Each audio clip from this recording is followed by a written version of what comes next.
Give me G with that Bears offense would probably have one at the win time. right now. Would have one win. At the time. Ass. It would have been ass. It would have been ass. Ass.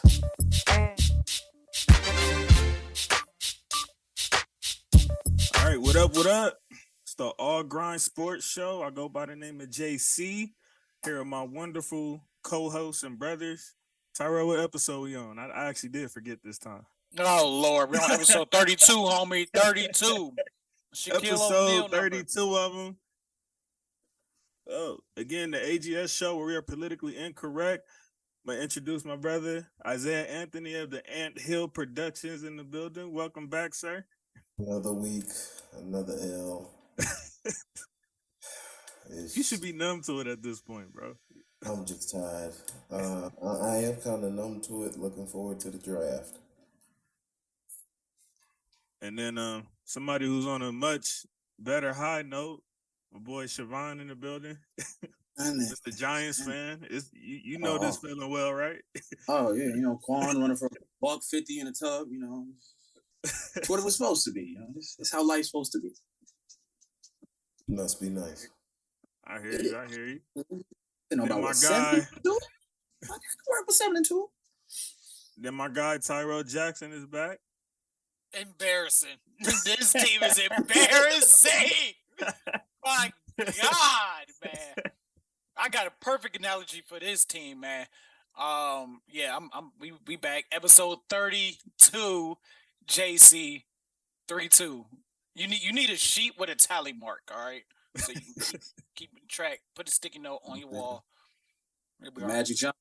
Hey man, these weekly, positive these baby, positive attitudes. These weekly recaps they get harder. You feel me? Because it's every week. Like we used to be we used to be like every 2 weeks. Oh, so Isaiah got it. Positive vibes only. Positive vibes only. You stupid. Yes, man. sir. Well, let's get right into it, man. We're gonna Oh, Dad, can you get us down the room like? We're gonna start with the elephant in the room, the big bang that happened last night that nobody expected, and we actually had a clip that we just posted where we was just talking about this type of spit, and it happened to be the week that the Eagles fumbled it, and the streak is over. Oh, Down Lord. goes Frazier. Down goes Frazier.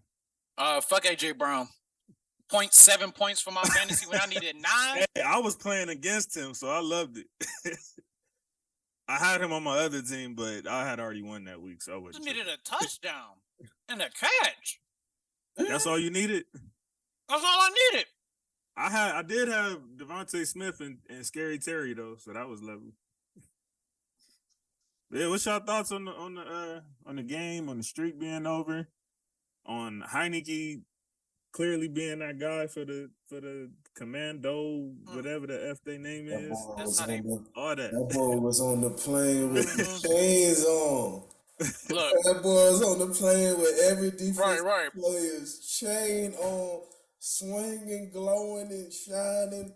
Shout out Taylor Heineke, man. He got the job done. He done gave the Eagles their first L of the season.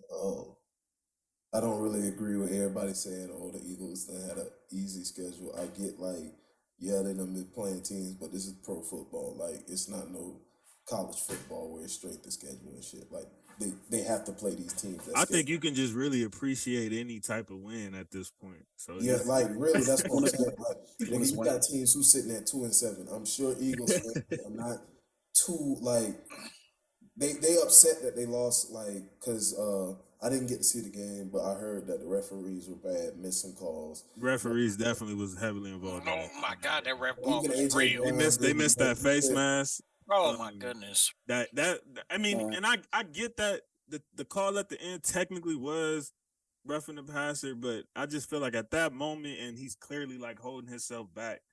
You don't call that at that moment, man. Like they had to get them basically two or three and outs at the end, and they getting love. So, but even AJ Brown admitted they had self-inflicted errors that could have been avoided during the game. He was right about Quez Watkins. That boy is dirt. I can't believe I was trying to defend him before the season started. Yeah, why? Devontae Smith, I can understand. AJ Brown, of course, he's a dog. But I just felt like you have him to complement with two receivers that I consider to have great potential. You know what I'm saying? You should be able to do something with that. You should be able to. Okay. All in all, Philly 8-1. It's hard to win in the NFL. You knew they was gonna gag one eventually, and if I'm Philly or Philly fans, I'd rather just gag one to the Washington Commanders, who you are never gonna see again, who are never gonna matter. They're gonna be at the bottom of the division. I was as hoping opposed to giving an actual playoff team reason to think they got your numbers. I was hoping Jeff Saturday got them next week. Actually, that's what I was hoping for. Look, Washington is just biding time until Chase Young body work again. They are just swinging for the fences every week, and they caught somebody. But that's what they seems did like to the Washington Eagles. responds so much better to Heineke than they did Wentz for some reason. Because Heineke's been in the system longer. They're still a quarterback, like literally a quarterback away from being like a legit, like. I haven't been high on Carson Wentz since the ACL injury, to be honest. I found no reason to be high on Carson. He don't galvanize. Still hoping for 2017. Kyrie, that ain't happening. Carson Wentz just comes in. That's why he's still bouncing around in the league, because Carson Wentz is they are this hoping for strange 2017 combination of Seth Rogen and Kyler Murray. I can't explain it. But just look at Seth Rogen and Kyler Murray and just morph these two bodies, and you have Carson Wentz on a football field. You trying to create a miracle every single play. Like, you know what?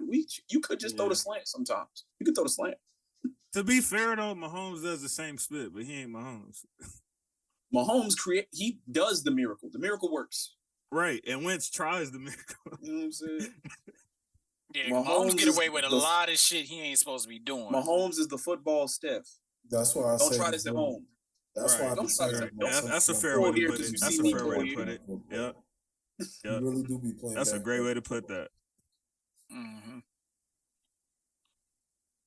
Yeah, my only thing I gotta say about this game is they spanked that ass, because that, even though it was like 32, whatever the fuck, 21, at one point it was 26.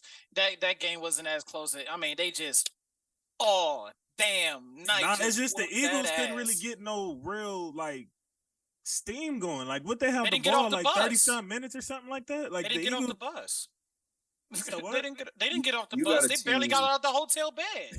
About halfway through the season, undefeated versus a team they know they're not going to see down the road. They ain't get up. They ain't get up for this. Yeah. This is bye week. And I'm not a Philly fan. So Isaiah gave that warning. But I know a bye week when I seen a bye week. This was bye week. That's the thing. Like, Isaiah gave that warning last week. He was like, it'd be that team that you come up in there like, oh yeah, we're gonna be done with this game by halftime type spit. And you look up, you down 20, you be like, oh damn, hold on, we gotta really play this game. It was definitely over by halftime, but not in y'all favor. Not in y'all. I mean, they had some chances. I mean, if Quez Watkins doesn't fumble that ball, like it's a whole different game right there. No, they don't got to worry about. Gary Terry had to have the game of the year, his best game of the season. You know what I'm saying? No streak pressure, none like that. They just got to finish out the season, get them a bye week, then lose to us in the division, and we all good. And that boy Heineke, he was trying Gardner and Slay. Like, he had no respect. Like these niggas ain't been the best DB duo all year. Like, he was trying them multiple times. Like, they don't care about none of that. That's how Isaiah said he wishes Derek Carr was. Like, nigga, throw it in. What he gotta lose? He ain't like what that mean? Bro? They're not expecting you to be the franchise quarterback. So what do you gotta lose? What that mean to Taylor Henderson? That's true.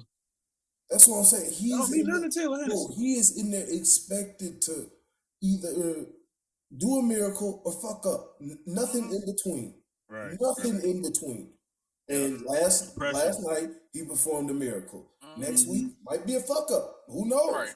Y'all gotta remember, but like you said, that's the most dangerous team. Right. A team that ain't got nothing to lose. Look, Heineke is the same motherfucker that took playoff Brady to his fucking limits. All right, y'all gotta remember that's the same damn quarterback. Same fucking quarterback. So, and in that situation, he ain't had shit to lose. The same thing. You coming in the game 4-5, whatever the fuck their record was. You're last in your division, in a division with the Giants and the Cowboys. This is a division game, Monday Night Football. What the fuck do you got to lose? What? Ain't you gonna make the playoffs? What, they gonna build a team around you? It's that Fitz Magic energy. That Super Bowl Nick Foles energy. Big man, Nick. And he's always been like this since he's been there. And they still keep trying to replace him, but it's like they always come back to him. He be right there. Ain't no Heineke. That's T. Hennessy right now. That's big drinks. Big drinks. Dark liquor. T. Henny. Let's go. I hope they do sneak in the playoffs now. Right. I mean, the way that division I'm still in that nickname. Oh, ain't no room. Ain't no room to sneak. Nah. But, have you a great few runs. Punch some guys in the mouth. I mean, their entire division is 500 right now. Them in the AFC. Only a half game back of the playoff spot right now. So I mean, with a 7 seed, 7 teams on each side, there's a possibility all 4 teams can make the playoffs. That is fair. And we ain't dealing with no 6 teams no more. It ain't guaranteed. They got some work to do. But promise you, young punks, man. Back in my day, you had to earn. Shit, all right, we're gonna go Thursday night football. Falcons and Panthers. Nothing interesting. I mean, let's be honest. We got to see Baker Mayfield act like a fucking idiot and try to steal the spotlight again. Fuck you, Baker. Go back to that spit on the go back to the cheesecake. I was shocked though. I was like, nigga, since when you become such a team player? Right. Hey, look. He can go back to the Cheesecake Factory. All right, that's where he need to go. Yeah, if y'all don't know, look it up. Crocker Park, Westlake, Ohio. Cheesecake Factory. I don't know how the fuck he got away with it there. That's a bit. Crocker Park, a city of his own. So shout out to Baker Mayfield. Shout out to the Cheesecake Factory. But Baker, go back to the Cheesecake Factory. Where that's a place where families drive Camrys and go to Disney. Shout out Deontay Foreman. That man had a career game. I mean, he's been on one the last few weeks anyway, but. I don't know why we gave sober Johnny Manziel that much smoke just now. Do you see? That's why. Why. Oh, I get it now. He's hurt. He's in pain. I'm not in pain. I'm the representation of Cleveland, and these Baker Bros, these Puffer Baker Bros, need to shut the fuck up. Don't look at me like that, JC. What I'm saying is, go to the place, like Drake said, go to the place where they drive Camrys and go to Disney's. Just go there. Get your dick sucked back behind the parking lot again. And leave these motherfuckers alone. All grind bang, I could have sworn this about damn. I could have sworn.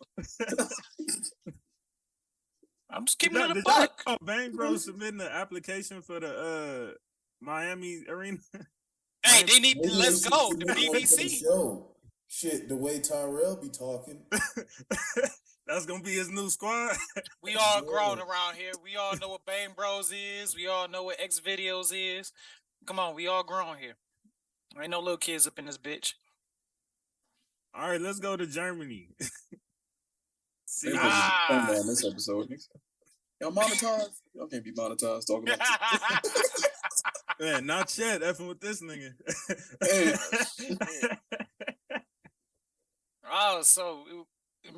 Germany. Bucks though.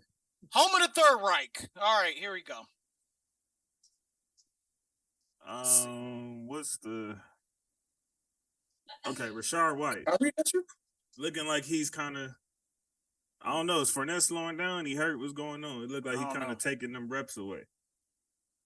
Leonard Fournette graduated high school at 35 years old and is finally catching up to him. Jeez. Y'all know that was an old back. That is an old power back. Yes. Whose mileage is just about running up. Okay. That man is a we thought that in Jacksonville though, and then he had a good last couple of years. He's a Honda Civic, 1997 style. Just when you think it's on his last leg, somebody else decided to buy it at the last second. Get a couple more miles out of it, then it break down again. But yeah, I think Leonard Fournette is just being required to do things he's not that have never been required of him by an NFL team. Like the expectation when he came in, we knew, next Adrian Peterson. No. You got a good football team. His rookie year was definitely Peterson like though. Might punch it in the end zone if you need that. But no, this ain't your bell cow, man. That rookie year did look like that could be the trajectory. He had a great rookie season. Slow your roll. Did he? You was in Jacksonville, did he not? Bortles was playing quarterback. Oh Lord, that teams was about the DBs. Matter of fact, not just the DB. Shout out to Calais Campbell. Shout out to Saxon. Bortles was playing quarterback. So what? They had no choice but to. Nigga, they ain't had no choice but to get that boy the football.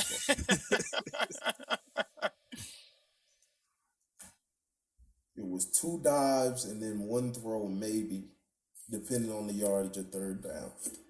If it's 3rd and 2, they run it up the middle again.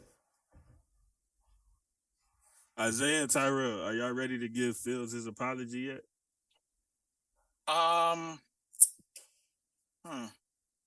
Real quick. Oh, about the Germany game. Real quick. You better, nigga. No, just real quick. That shit was like World War II. You know what I'm saying? Tampa came out with the Blitzkrieg, and here come the allies, the Seahawks, that come back. Except this time, the enemy won the game. So shout out to Tom Brady. Back to back. And your Rams had a chance to kill him off. And look what you done did. Y'all done woken up. And Giselle. That was Raheem Morris, bro. That was Raheem Morris, bro. And jiu-jitsu instructor who's banging Giselle Bundchen now, done woke up Tom Brady, and now it's over for the league. Well, Tom Brady 2-0 since he done been divorced. So. And the jiu-jitsu instructor that he was praising about was fucking now. He that boy locked in now, bro. Yeah, when you see the jiu-jitsu person that you was praising on social media banging your wife, yeah, I'd be fired up too.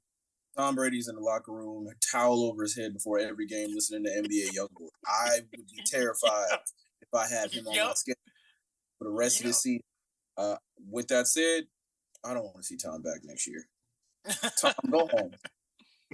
Tom, go get that woman before it's too late. Tom, go back. Go home. It's too late. The jiu-jitsu instructor is piping that shit down. Thomas, go home. I don't mean it's too late, Thomas, bro. Go home. We've seen Jones is not about to get. We've seen worse. We've seen people get through worse. Yeah. Stop believing that Chris Godwin is ever going to be healthy for a season. It don't happen.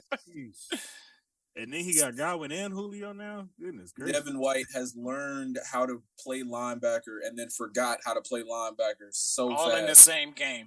All in the same game. Mike Evans will somehow find a way to healthy or not get about exactly 1,000 yards and lead. But we'll dick ride him till there's no tomorrow. You want a Super Bowl. All it takes is ain't nothing left. All it takes is the double teamer. That's it. It can't get nothing but ugly from this point, Tom. Go. We know you can still throw. It's okay. You can stop.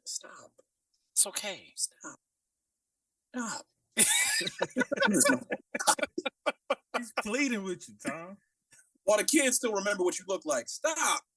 Right. Get some help. Stop. Get some help. Lord. Now that apology, Tyrell? No, ain't not yet. No, I'm gonna keep it a buck. I would have apologized. These niggas was slandering Fields like the last 3-4 weeks, talking about he ain't it. And he went the hell off after that. I would apologize if he actually won the game, and he didn't. He's not supposed to win the game. He's doing perfect right now. He need another weapon, nigga. Hold on. That ain't his fault. Didn't he have a comeback drive? Tyrell. He's supposed to ball out, lose the game. He's doing his job. If I put up 29 points in consecutive weeks and we lose, bro, come on now, bro. And in this past game, did he not have a chance to drive the team down the field to hit the game-winning field goal? Yes or no? Are you not listening? Okay, not apologizing. He's doing his job. Nope, not apologizing until he actually wins the game and play good. Either. I'm not apologizing to him either, but like I agree, these last 2 weeks wasn't really his fault. Like No, definitely no. Your defense sucks. Y'all niggas can't name one fluent offensive player on that niggas team right now. Exactly. I wasn't talking about. I'm gonna say about Hodge. I ain't asking. What's your name? Mooney. I believe in Justin up the field. Justin up the field. Ain't it like Darnell Mooney or some shit? That's all we about to do. Ain't no passing going on. He got 1,000 yards a year ago. Stop playing with me, Isaiah. Justin Fields got caught in such a precarious situation. Because when he first got drafted to Chicago, we were like, all right, well, they got some dogs out there on that defense. You know, and they finally got a quarterback who will make a couple of plays. He's a rookie, so he's not going to give you MVP-type production. But, this might be a decent team. And then that all just went to shit so fast. And then everyone and their mother got shipped away. I think they'll make a Charger these days. I don't know what to do. And now that Justin's kind of ready, the team still isn't. So... yeah, hopefully we get that voice of help before. That's why he's trying to get that. Well, here's the thing. I've never seen a general manager, and this is their previous general manager, get 2 chances, not 1, but 2 chances to get a franchise quarterback. Like, honestly, like the Bears will be in a better position. And this is nothing against Justin Fields and how he's been playing lately. I said a general manager. Okay. So my organization has too many chances, but they all had different general managers. Wait, I'm confused. Hold on. So I'm confused. Who should the Bears have drafted instead of Justin Fields? To be honest with you, if I was the Bears, I wouldn't have drafted a quarterback. I would have traded for a veteran quarterback. Who? Which one? Anybody? I mean, Jimmy G, perhaps? Because then they probably, yeah. Who? I probably would have traded for Jimmy Garoppolo. Get the nigga. I mean, compared to, I mean, think about it. Like, if you think about how the team was built before they traded everybody, right?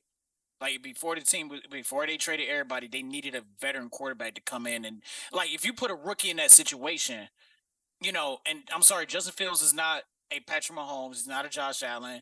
One of these guys where it's just a missing piece. Hell, let's use Patrick Mahomes as a prime example because Patrick got to sit basically a season.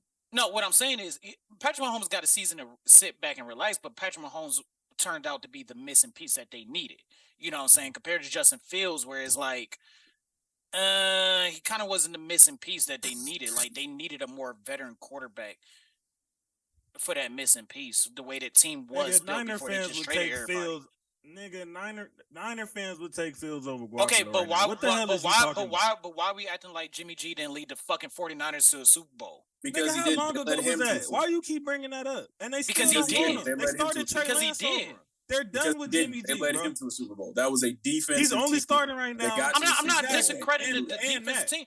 Okay, so we gonna sit back and act like they have to. The way that team was built. Hold on. The way that team was built, we gonna sit back and say Blake Bortles would have led that 49ers team to the Super Bowl. Blake Bortles gonna lead that team. How many quarterbacks? Blake Bortles almost led the Jaguars to the Super Bowl. But did he? But did he? Did he make the plays to get them to the Super Bowl? Yes or no? He's one bad call away from getting them to the Super Bowl. Fuck out of here. Fuck out of here. He choked. I don't know what this Jimmy G hype for this dude is. Jimmy G. Like, nigga. Whatever. It's Bang Bros. That's what the hype is. Nigga, they would have did that shit. If they would have did that shit with the receivers that they got, nigga. But Justin Fields is not a person. Jimmy G had a 10-point lead with like 5 minutes left, my nigga, and the ball. And lost. And your defense, and the same defense that y'all said that led him to the Super Bowl is the defense that crumbled. Did they not? What you mean? He didn't put no points up. Ain't that what you said about Rodgers? He didn't put no points up. What you mean? They got to bail the nigga out every single time, every month. But the defense. There's no excuse for that as a quarterback. Hold on. Y'all just said the defense is the reason why they made it to that Super Bowl, right? Yep. Implying that when Jimmy G played bad, the defense bailed him out time and time and again, right, to get him to the Super Bowl because the defense led him to the Super Bowl, right? So now, hold on. So now it's what the defense wants to do, bail him out, but the defense let him. When you leave, you bail motherfuckers out. But the thing is, you acting like Jimmy G is that guy or something like oh yeah, like Jimmy G did that. He got them there. Like, no, he always had all the weapons around him For them to win in spite of So him, if not you put Jimmy G with that Bears offense, said Debo Senior. I'm like Debo Jimmy G with that Bears offense would probably at the time, would have one win. At the time. Ass. It would have been ass. It would have been ass. Ass. So how was Mr. Trubisky was able to lead him to a playoff game then? Nigga, you said a playoff game. You talk. What I'm saying is that I would have traded for a veteran quarterback. Jimmy G apologist. I never thought I'd see today. Nigga, I would have traded you right now. I personally, with the team that the Chicago Bears had before they traded everybody away in the kitchen sink, okay, they should have went after a veteran quarterback compared to drafting a rookie. Mitchell Trubisky was a veteran quarterback at that moment.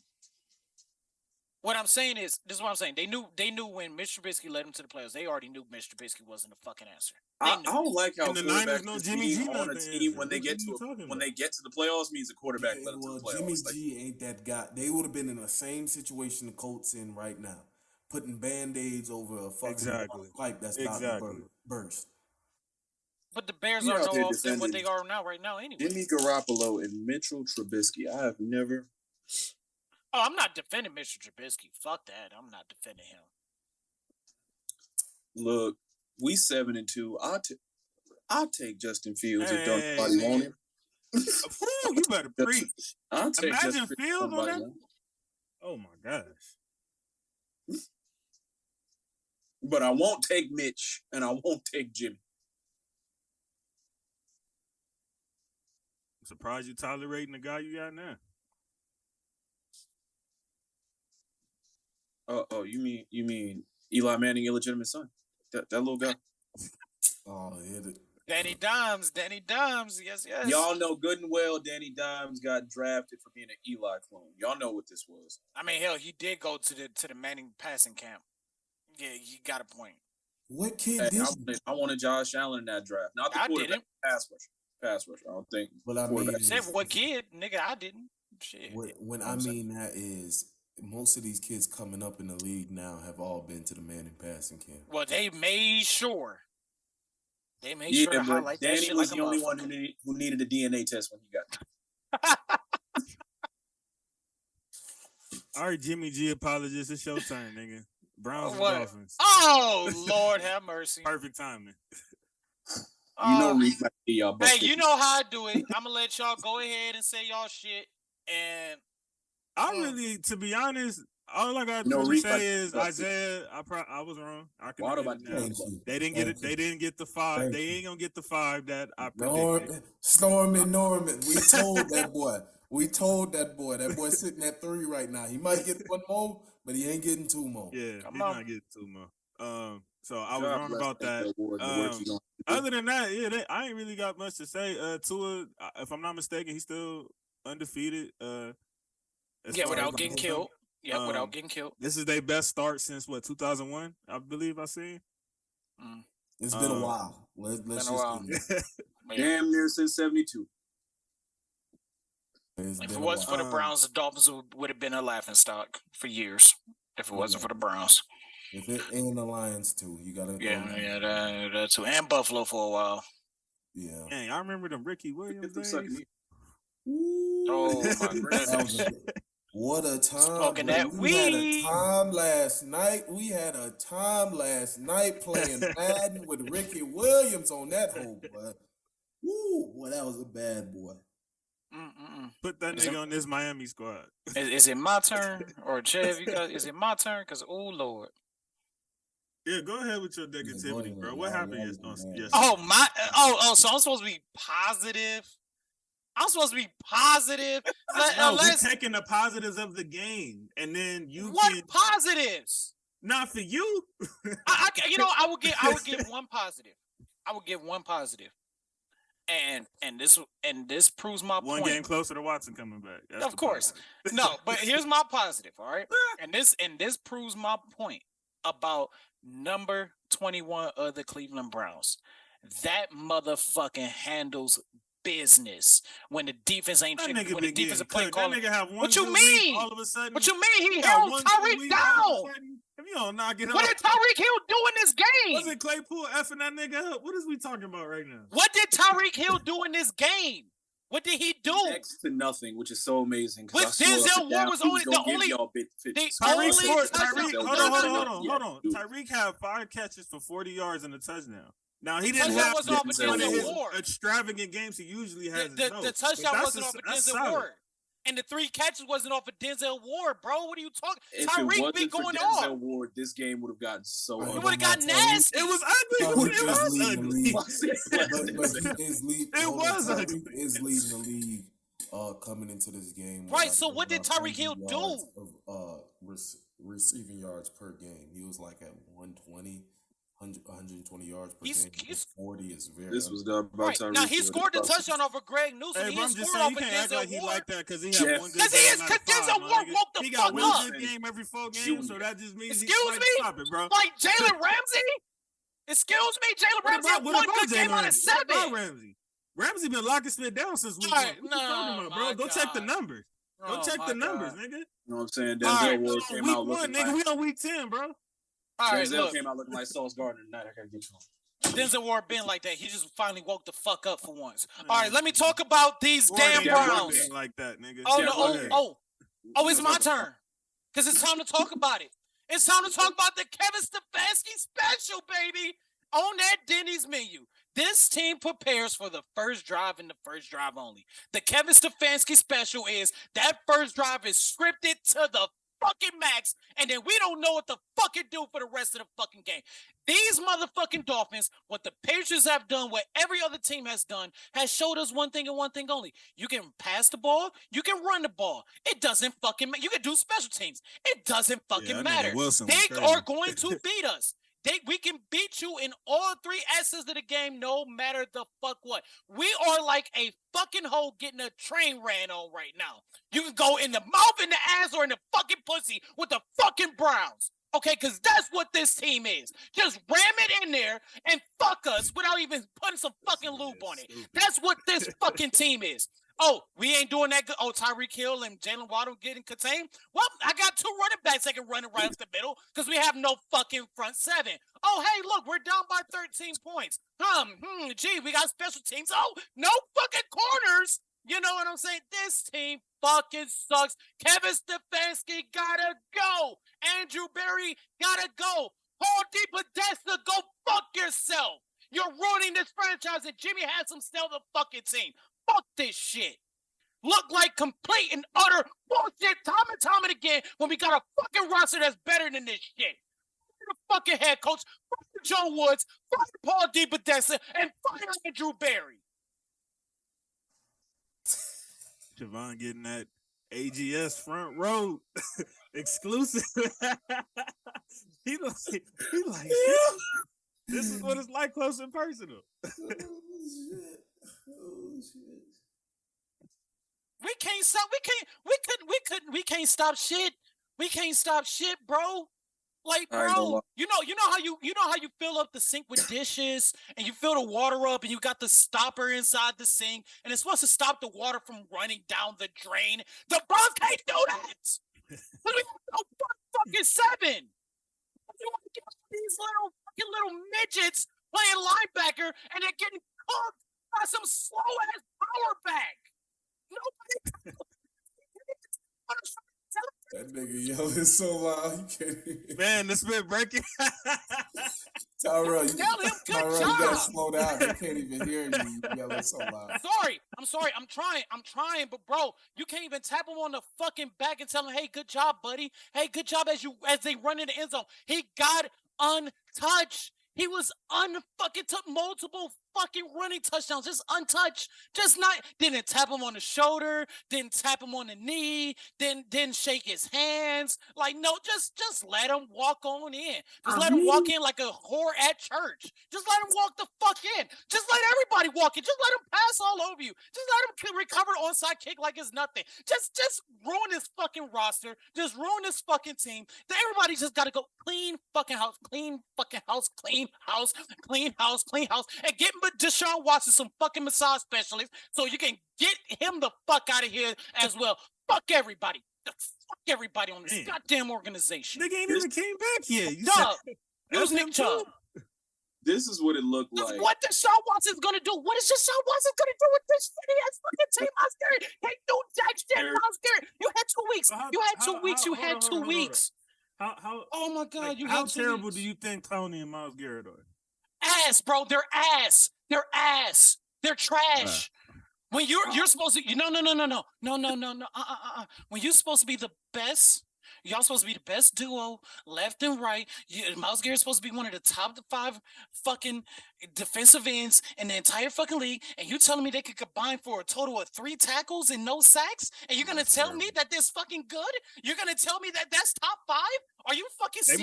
They might be tired. They might be tired because they keep got it coming out there because the offense ain't flying. Fuck JC. If you top 5, do you see TJ Watt making that fucking excuse? He almost went out there with a torn pec, but they had to shut his ass down. Anybody, bro. I've seen AD get tired if the niggas ain't putting no points up. But guess what? Does Aaron Donald still get there at the end of the fucking day when you need it the most? Yes, he do. You don't think he was tired in that Super Bowl? You don't think he was tired in that Super Bowl? They gotta get there first, right? JC, you don't think he was tired in that Super Bowl? You don't think he was tired in that Super Bowl? Didn't he make a play? Myles Garrett can't fucking make shit. He couldn't even bake a fucking cookie if the cookie dough came pre-packaged and it came pre-circled. He can't do shit. But when it's Halloween, he can act up. But my God, this fucking team fucking pisses me off. This team gives me a nervous breakdown because my God, this is the shit I've been dealing with for 22 years of my fucking life. And you're going to tell me I got to be optimistic to some bullshit? To this? I said next year's y'all. Positive? No, fuck next year. once Watson gets his little few reps. No. I want more of these massage parlors to come on out so we can get him the fuck off the scene. He got his money. Go. I don't want this. I don't. Because what is he going to do? What is he going to do? He's just wasting money. What is he going to do? Right, what is he going to do? What is he going to do? We haven't seen yet. Can we wait? I seen that preseason game he played. One for 7 yards in the interception. Preseason? Yes, talking about you heard practice? me correctly. Yes, not again. Are we talking about practice? Yes. Yes. But I'm tired. I am done. This team is too talented. This team is too talented to have fucking incompetency. These first drive scripts that Kevin Stefanski loved to draw up with his shitty ass Denny's menu. Just fuck this team. Everybody got to go. Everybody. Mike Prefer, Andrew Berry, Joe Woods. Another 22 years. No. The only 2 motherfuckers that got to stay is Stump Mitchell and Bill Callahan. Everybody else, get the fuck out. And get out. Paul DiPodesta, you the worst of them all. You talking about? You the worst of them. I'll take Garrett. I'll take Clown. Oh, no. We call dibs on Garrett. We call dibs on Have him. Hold on. Time out. Have him. Firstly, Giants fan, nigga, you sitting at 7-2. You don't. Secondly, JC, he don't believe in that 7-2. He's still in shock. Like, damn, are we really? No. JC, y'all ass just got Miles next to Kayvon, next to Thibodeau. JC, y'all ass just got a Super Bowl. You don't get shit. I get Myles Garrett. If anybody get Myles Garrett, I get Myles Garrett. Nigga. Have him. What you mean? No. Have him. You see that? Pain. I'm going to tell you this right now, Isaiah. He's going to give you one great game where you're going to be like, I'm glad I got Myles Garrett. And for the rest of the games, he's going to produce 1 tackle for and no sacks. He is I'm sure it ain't no worse than Chandler Jones. Wait. Here's the best part. No, it's the same level. It's the same level. Say it again, JC. Say it again. Same level. And I'm going to tell you this too, Isaiah. I'm going to tell you this too. You're going to have a Henry Ruggs 2.0 if you don't cut down on that speeding. I'm going to tell you that right now too. Shit. You already got 2 speeders in Josh Jacobs. On it. Okay. You don't chill out on that damn speed and going 120 miles an hour in Medina County. That's the thing. Like, y'all hear this? Like, the players he's complaining about, we would kill to have right now. That's the y'all can have them. I have legitimately. I would love, outside of Isaiah, I'm pretty sure me and Siobhan would love to have Amari Cooper. Especially Siobhan. Them niggas is winning without a receiver core. They don't have one receiver. Get Denzel Ward. Y'all know who Josh Cribbs is, right? I'll take Denzel Ward. Y'all, everybody know who Joshua Cribbs on this panel, right?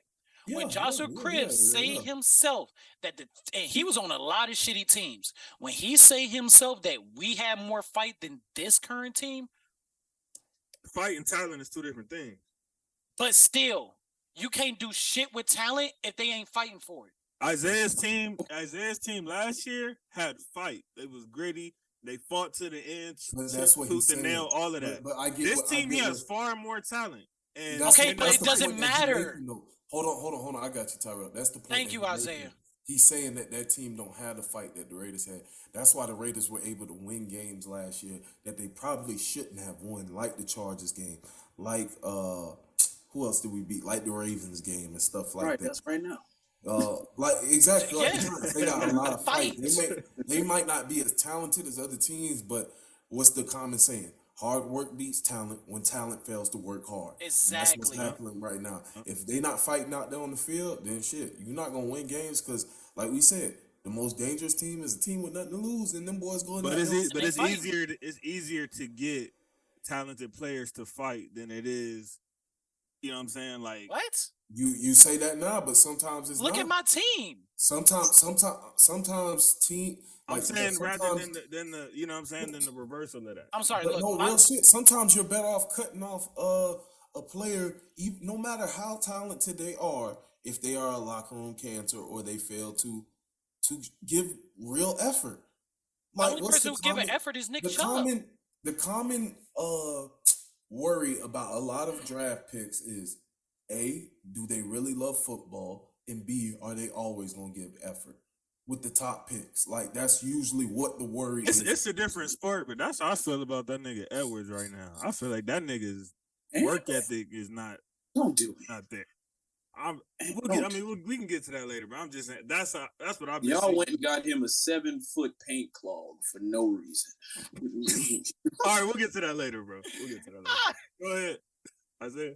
But yeah, like that's what I'm saying. Like, if the work ethic's not there, and then when you go on the field, like you only showing up like 50 to 75% of the time, that's not gonna cut it. Not like Clowney football field. Oh wait, y'all got Clowney, don't you? Yeah, they do. I wanted that nigga before the season started. This whole description is Jadeveon Clowney to a T. Damn. Like when Jadeveon Clowney came in, the number one worry was, damn, is he always gonna give effort?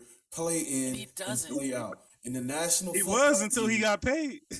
What I'm saying is, in the National Football League, that shit don't cut it. He had a career year last year. Going 100% half the time don't cut it. The reason why I love Max Crosby so fucking much is because his motor is always fucking going. Even when we're 2-7, every Sunday, I know even if he don't get a sack, motherfucker, he gonna get pressure on that quarterback one way or another. He gonna get a tackle for loss. He gonna affect the game some way, somehow, just by showing maximum effort. And I would take 53 Max Crosby's before I take, just for example, because Tyrell used him, 53 Myles Garrett's with low effort. Yeah, Myles Garrett is the more talented player. He's the stronger, probably more athletic that's the thing, Tyrell. Y'all niggas paid everybody, so them niggas just chilling now. Yeah, I know. That might be what that is. You got to get niggas on contract years. If niggas was to give that contract year effort all the time, it'd be a whole different league. It's just you see just a second Myles Garrett, and the second Myles Garrett is changing life for the first one. We don't always take into consideration that he's not seeing regular pass blocking schemes that your average defensive end is seeing. He's getting doubles and triples. If you've got a second Myles Garrett, which is supposed to be Jadeveon Clowney, you can't double the first one. Yeah, right. But then that's the thing that I'm even also Aaron saying, Donald, like, if I got to see a triple every time. Aaron Donald sees doubles and triples, and he's still making fucking plays. And Leonard Floyd has been non-existent. Leonard Floyd has been non-existent this year. Got rid of Vaughn. I mean, I like it, but it ain't. And I like Myles Garrett, but I'm just pissed off right now because I know he's better than what the fuck he's been producing. That's the issue. That's the issue with my entire team. We are better than what we are producing. And if there's no fight because of the head coach, if there's no fight because of the defensive coordinator, they gotta go. I think y'all was fighting when the season started. I think y'all started relaxing once y'all started getting a couple dubs that you probably felt you shouldn't have. I'm gonna tell you what happened. I think niggas start relaxing. I'm gonna tell you what happened. This has been happening for 3 years with Kevin Stefanski. We are prepared for the first offensive drive, and we're prepared for the first defensive drive. After that, it is a free-for-all. And I think there's a lot of players on this team right now that is sick and tired of that shit, and I think he's given up. It's already starting to be murmurs that he's lost his locker room.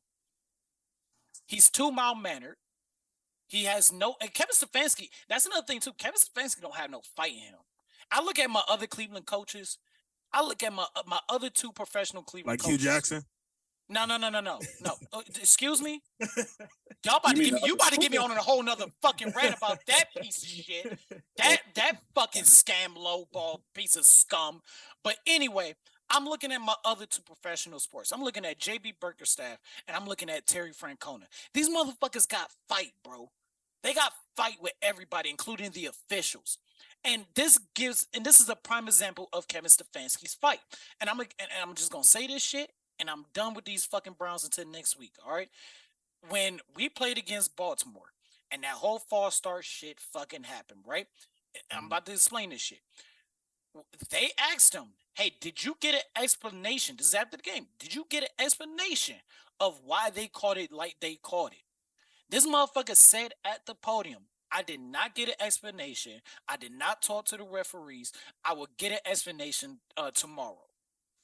Belichick would have got an explanation right then and there. Salah would have got an explanation right then and there. They would have been in the refs' ears chewing their asses off. I look at my other two Cleveland sports.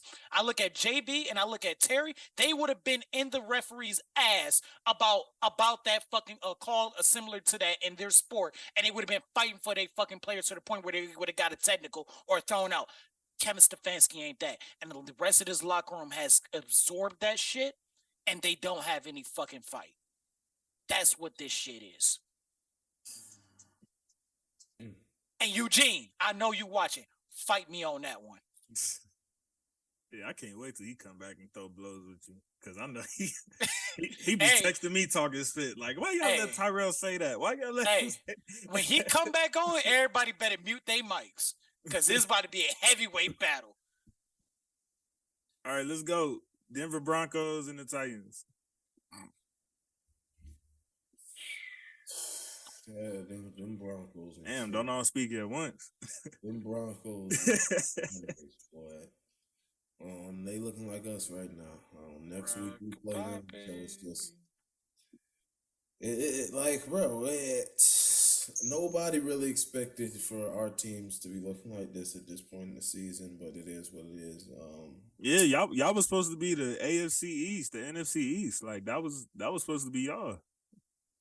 Everybody 500 fighting to the end, you know? That's what we thought. Or like the NFC West last year. Like we thought it was gonna be like that. Life throws curveballs at you and it comes at you fast. That shit I got no explanation, bro. That offense is ass. And Nathaniel Hackett is a hack. Bad pick for head coach. Josh McDaniels was a bad pick for head coach. But we'll get to that one. I don't know what the fuck is going on with Russ, man. I have no explanation.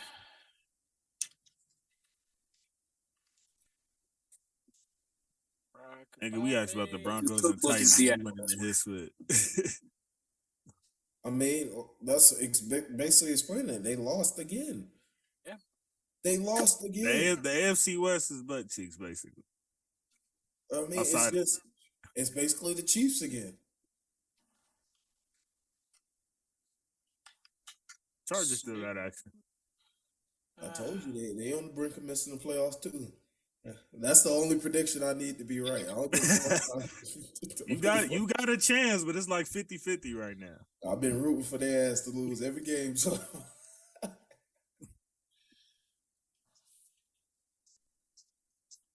all right, game of the week contender, Vikings and Bills. I told y'all that Joe Burrow was in the same class as Josh Allen. Joe Burrow is not in the same class. I told you that fucking Joe Burrow is in the same class as Josh Allen. No, he's not. Josh Allen is getting overrated week in and week out. He's becoming a fraud. He's becoming an imposter. So he has a couple mid weeks. Burrow first 3-4 games was trash, not even mid. But you this quick to go on Josh Allen like, oh yeah, they on the same level now. Like no, Allen been playing great the last 2 years. They have been on the same fucking level. He been overrated. Y'all been riding this. Joe Burrow has never had a game like Josh Allen had against the Chiefs, bro. Bro, just because he's a white Cam Newton don't mean nothing. Joe Burrow's the same spit. What are we talking about? What are we talking about? What do you mean? He don't run like Josh Allen do. Come on now. Joe, little baby Brady. Yeah, if anything, like he's not. We're not saying he's going to be Brady, but like his play style. A little baby Brady. Exactly. Great value, Brady. That's fine. That's fine. For now. Still on the same level as Josh Allen. At some point, he's going to be the equate Brady. You know, same ingredients, but you don't trust it quite as much. See, that's a good analogy. Can we talk about that catch of the year?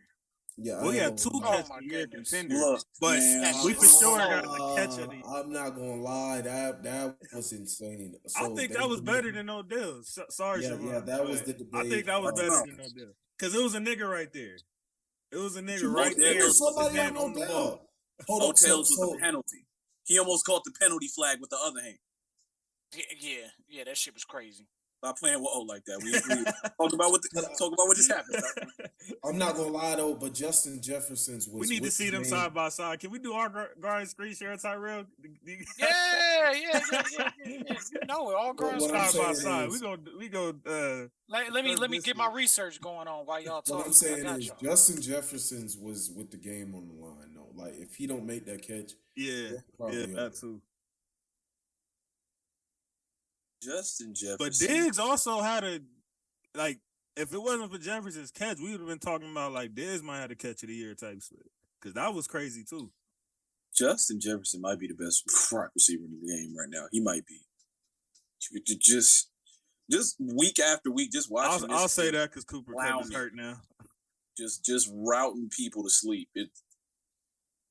I'm not gonna say that because they're gonna get catchable targets. I mean, Justin Jefferson snatched it out of that dude's soul. Like, with one hand.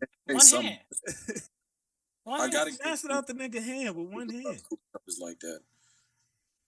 But I need to understand about the Rams why, ever since that last drive in the Super Bowl where it was Cooper Kupp or bust, why did that just stay y'all offensive strategy for like the rest of it? Because Stafford act like he can't see nobody else, all right? All right, I got out there. That nigga out there passing based on his little shave mark. Now, is somebody reacting to it? But fair use. Just want to say that fair use. Okay. Somebody reacted to it, but he do got the side by side. I ain't gonna put the audio on there. Fair use. So we can keep our monetization. Fair use. All right, here we go. Yes, sir. Let's see what we got. Full screen it. Move the mouse out the way. That catch is crazy. God. All right, so we got that. That catch is Hold crazy. On, let that slow-mo play. Oh my God, stop playing, Siobhan. Stop playing, bro. I said what I said. Stop playing, bro. There we go. Now we got the Odell catch. Okay, Odell catch. Here we go. Odell got nah. I'm not gonna lie. JJ got that, bro. I'm not gonna lie. Got that, bro. To get yanked like that, JJ got that. No. Look at how open this nigga is. The ball. What are you talking about? Open, nigga. He got Buddy snatched him from the front and went out of bounds. He wasn't open at first. But he's literally like getting contact as he's catching it. Literally. What is happening? He got one hand still on the ball. The other nigga didn't even touch the ball. What is happening to Odell is literally illegal in this play. We got flags flying. Yeah. It was like 3 flags went flying, bro. It was like 3 flags went flying. And it was closer to the sideline. This is supposed to be a dead play. That was a beautiful catch. They both, I think it's 1A, 1B. That's what I'm saying. And what we haven't said yet was Odell's. That's just 3. That's your 3. That's your 3. We keep these up. Look, as great as those catches are, my two personal favorites is the helmet catch and Santonio Holmes catch in the Super Bowl. Those are my two personal favorites. Folks want to talk about Mario Man, folks want to talk about helmet catch. Oh, that Manningham catch! Oh my God, can we watch that play? Because how the fuck did Eli?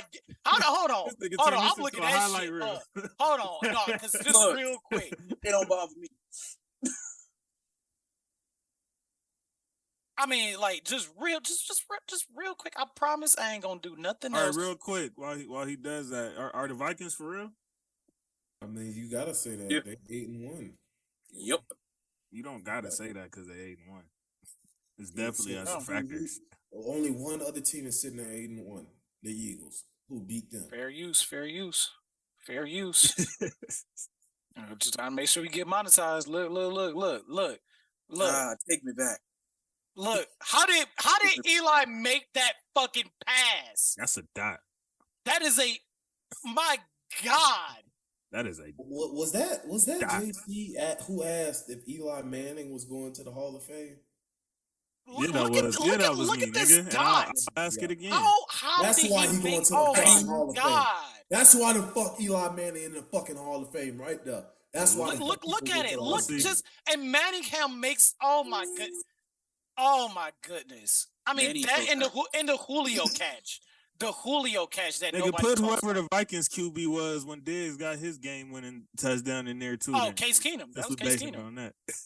Case Keenum. Shoot, you got the David Tyree catch. You got Case Keenum beat Brady twice in the Super Bowl. Bro, why does that matter, bro? Because of who it was. He won twice just say he won twice in the Super Bowl, bro. It always Brady would have 9 rings. Because that adds fuel to the fire, nigga. Nick Foles won't beat Brady in the Super Bowl. He only beat him once. I bet you if they played another Sunday, same teams, that shit ain't happening again. But the fact that and a lot of people forget that Eli had beat the Patriots earlier that year. And then they beat them. That's why everybody was like, nah, it can't happen again, bro. Again, right. He not gonna beat twice. They beat him in 2 Super Bowls in 5 years. Fuck just in the season, but in the Super Bowl, you think you finna get 2 and 5? 2 and 5, bro. Remember, it was 2 and 5 years. So it wasn't that far off. Clearly, Brady was human. Now, don't get me started on that Santonio Holmes catch, because I still don't know how he caught that bitch. To this day, I don't know how he caught that motherfucker.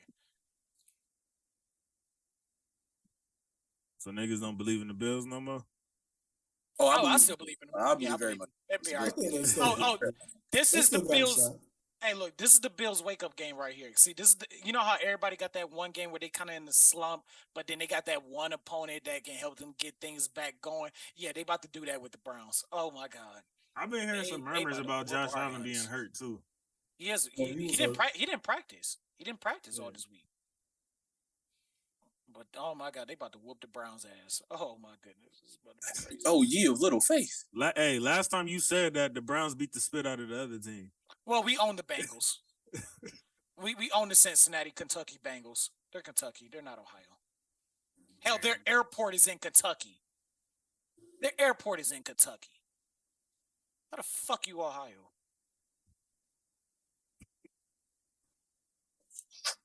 All right, Siobhan's turn. Texans and Giants. Oh, this nigga, here he go. Man, y'all beat the Texans.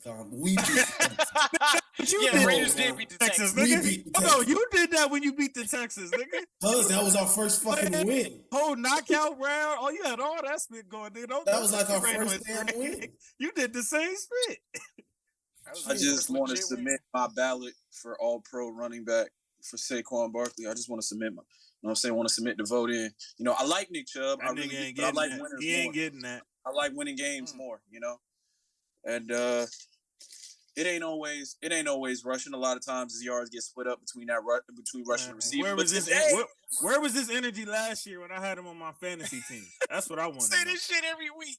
Where was this energy? It's been pissing me. It was off every week to block. He won't stop. It was waiting for somebody to block. Andrew Thomas blocked this year. we blocked a little bit. We ain't doing what the Cowboys was doing back then. We almost blocking a little bit now.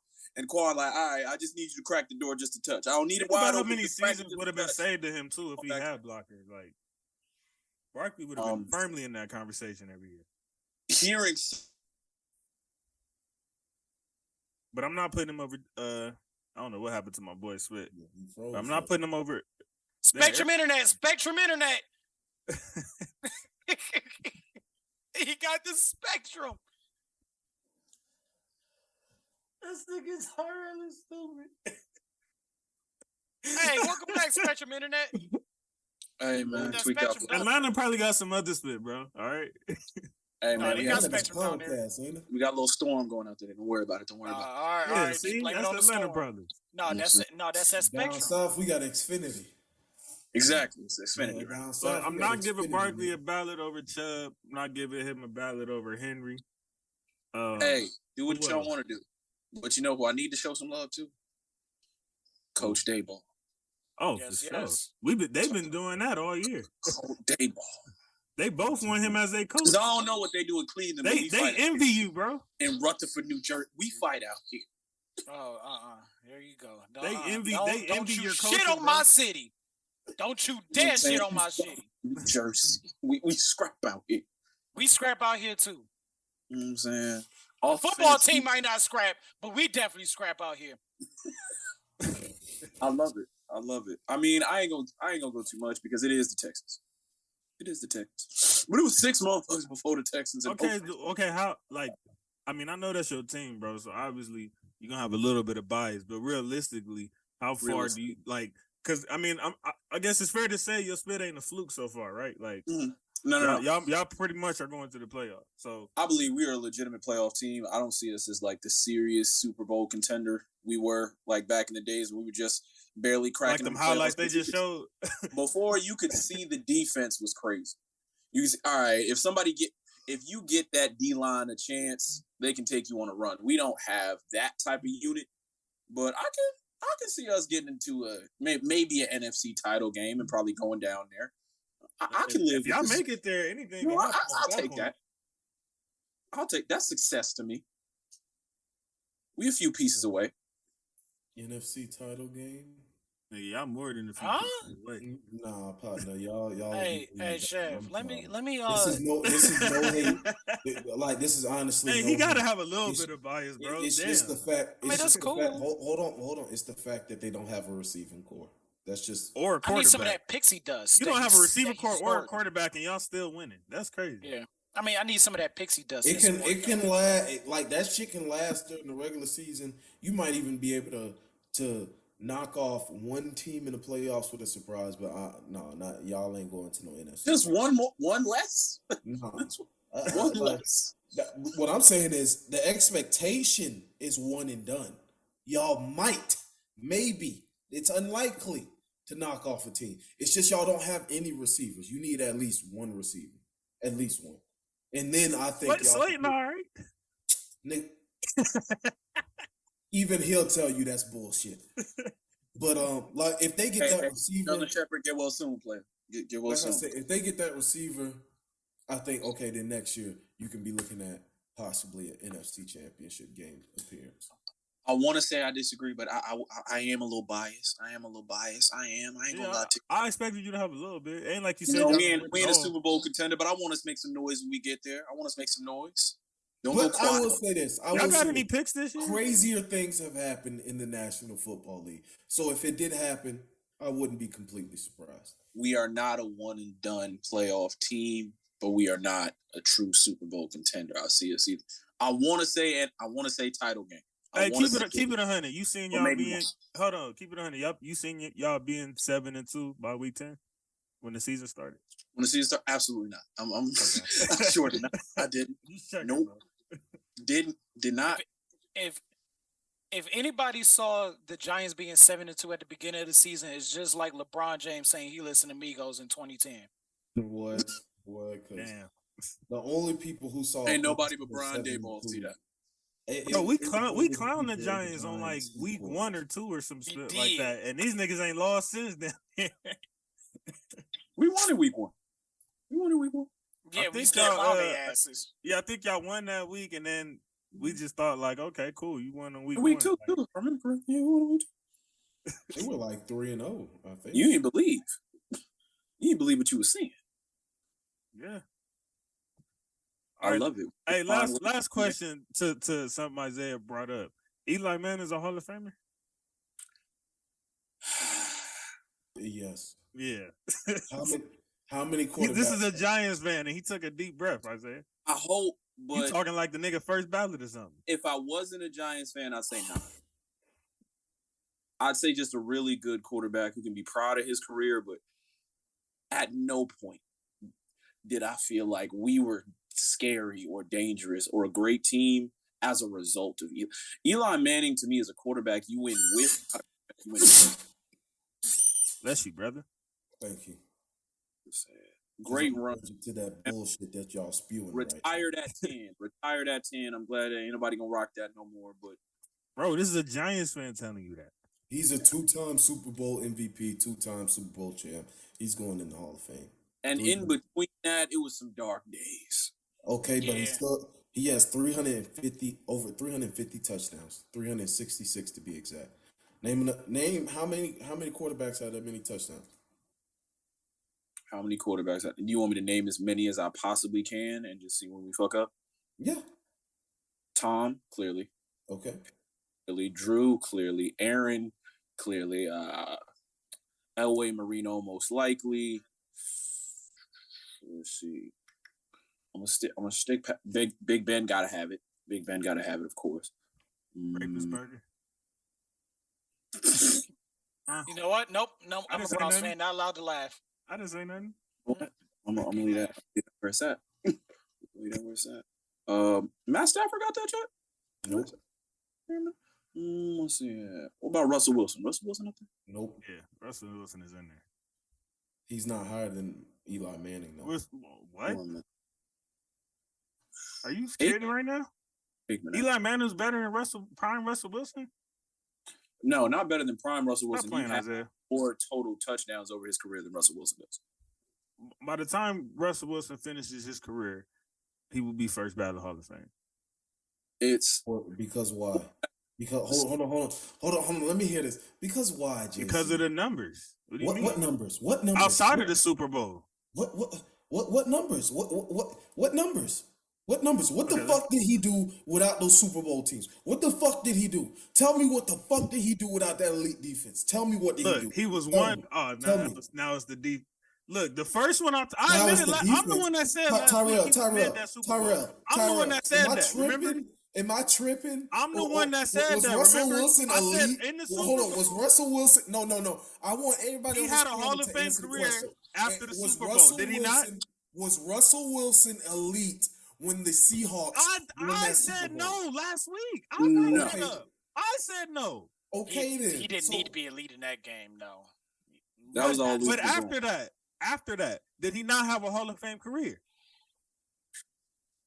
Then he started carrying them niggas. They had a couple years where they didn't have Smith. Here's the thing, though. With his time in Denver, did he start carrying them? There's only 9 other quarterbacks who can say they have more touchdown passes in their career than Eli Manning does. And Eli Manning has 2 Super Bowl MVPs with 2 Super Bowl championships. That's long. That might be longevity, though. He beat Tom Brady. That might be a longevity stat, sir. He beat Tom Brady for both of them.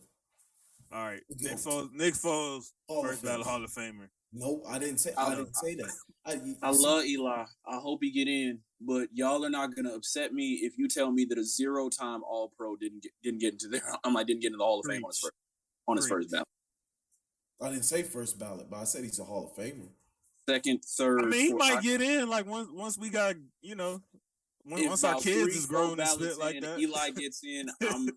Eli is literally a quarterback where if he gets in, I'm happy. If he doesn't, I understand. Nobody's gonna be outside of Canton with picket signs, my nigga, because this nigga didn't get in. That's not like a crime that if Eli don't get in. Whatever, nigga. Anywho. God damn, this nigga with the Jimmy G apologists, this nigga with the Eli apologists, like what's up with y'all? You a hater, nigga. With these mid QBs. You a hater. That's what that shit is. You hating. Jags and Chiefs. There's nothing there. Chiefs beat them. It is what it is. Jags gave a fight for teams. Yeah, they gave a fight. But better fight than the Browns could ever do this year. The Jags this Jags team just ain't. I think I got something for y'all. I'm not gonna do it yet, but Kirk is getting an apology territory from me. Yeah, that's what. But I ain't doing it yet though. Yeah, I gave him. I'm gonna wait. I gave him his apology. Nigga, you gave his apology after 2 games. I wouldn't say that I would have gave him that much money. I'd probably give him a little bit less, but yeah, for Jacksonville, I can understand why they gave him. But I, to be fair, I did say that at the time. I was like, if you know you ain't gonna get nobody else, you're gonna overpay for a second tier type receiver because that's all you can get, and you gotta try something. You gotta get Lawrence something. Even though I feel like Lawrence ain't it, but that's beside the point. That's, we'll talk about that another time. Damn, niggas probably don't want to talk about this game. What, St. Steelers? He knew the game, though. This nigga knew the game. Hey, to the fans, I remember. I promise you, these niggas, I can tell these niggas the order of teams I'm going to say. And this nigga already knew. Oh, my goodness. I damn sure didn't even check in on that game. I didn't even check in on that game. Y'all want to know what happened? Oh, what happened? Andy Dalton threw some picks. That was it. That's how the game got decided. That really does describe that game. Ain't nothing else happened. Not a I'm going to assume the Steelers won. Yeah. Okay, good. TJ Watt came back. Dalton threw some picks. Najee Harris was out here, putting bows in. I think he got like a Honda. Yeah, 5 yards of carry. 1 yard short. Yeah, 5. Yeah, Trent Richardson 2.0 had his best game of his career. This nigga is disrespectful. We ain't gonna do Najee like that. Excuse me? Najee better than Bro, Trent. You the only one that be slandering that man. Like, because I know what a bad running back. No, I'm not gonna say, Trent Richardson is Trent Richardson. Najee's not terrible. 2.0. Trent Richardson 2.0. But okay. Like I don't know. All right. Like I don't know off of experience. Richardson. I know off of experience, nigga. I know off of experience. You only had him for 2 preseason games. I had him for a year and 2 games. Like, what experience you got? What you mean? We had him for a few years. What you talking about? I did not have Trent Richardson on the Raiders for a few years. I had him for like a preseason game. Oh my goodness, y'all did not have Trent Richardson that damn long, bro. If y'all did, y'all was stupid for that one. Damn. We had him for a season. Whoa. Yeah, that was a quick second. Hey, look, when Jim Brown said it himself that he ain't seen nothing in Trent Richardson, I knew to give up on the motherfucker. That's a high bar, nigga, to impress. A running back to impress one of the greatest to ever do it, nigga. For him to say, I see nothing. Yeah, that's wild. Just saying. He has always been blunt like that. Najee Harris? Najee Harris scored this many touchdowns. Trent Richardson scored that many touchdowns. Najee Harris averaged 3.4 yards per carry. Trent Richardson averaged 3.3 yards per carry. Najee Harris averaging 3.6 yards per carry. Najee Harris is Trent Richardson 2.0. Najee was also top 10 in rushing yards last year, bro.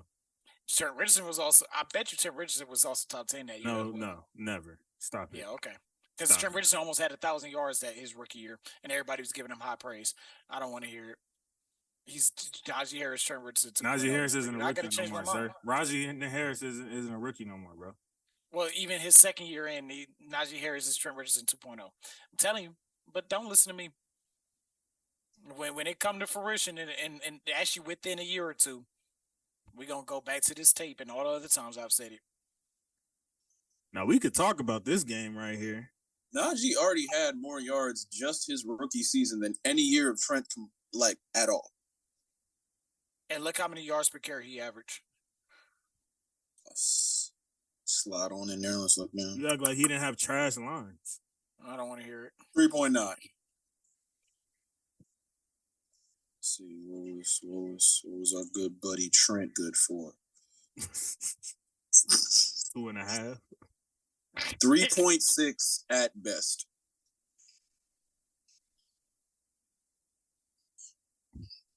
telling you, Trent Richardson 2.0, but okay. Isaiah, you want to guess the next game, sir? 2.0. Raiders versus Colts. Oh. We need to talk about Najee also wanted more receiver. How niggas let a commentator say that y'all trash and then beat y'all the following week? That's bad, bro. That's bad. You had to hurt my feelings. You not hurting my To be feelings. fair, you did want to lose that game, though. Like I said, the only reason I want to lose that game because I want Josh McDaniels going. But that nigga ain't going nowhere, bro. Well, he might. This is a catastrophe, so he might. Y'all would have to, like, if y'all only win like 2 more games the rest of the year, yeah, he's probably gone. Devontae Adams has been had, hoodwinked, bamboozled, led astray, run. That's what I'm saying. He acting like Aaron Rodgers the only one missing somebody. Niggas, Adams is missing that situation. If you put Adams on that Packers team, they're having a whole different season right now. I don't know what y'all told Devontae Adams, but Derek Carr owed that man an apology. I will say. Damn. I will say.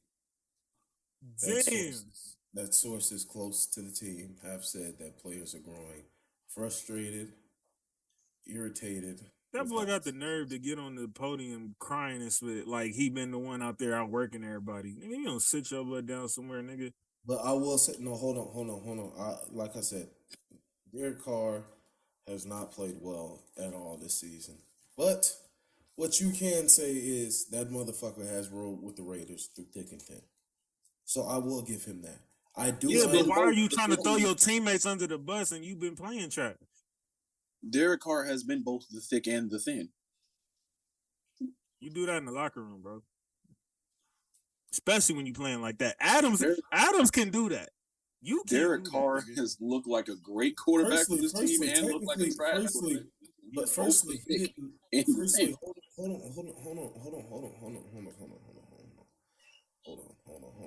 When he was crying on the podium, he didn't really throw anybody under the bus. He just said he was frustrated and irritated. He literally said that his other teammates, he didn't feel like they was taking it this serious or putting in the same amount of work as other guys.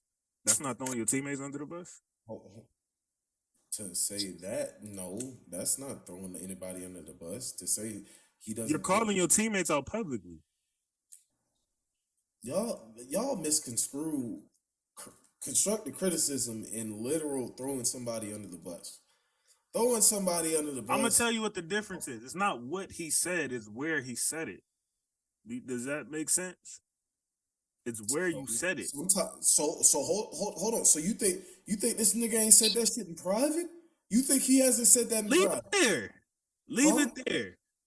If you gave them constructive criticism in the locker room, leave it there, and then save the other spit for the post. Yeah, see, nah. He didn't say anything wrong.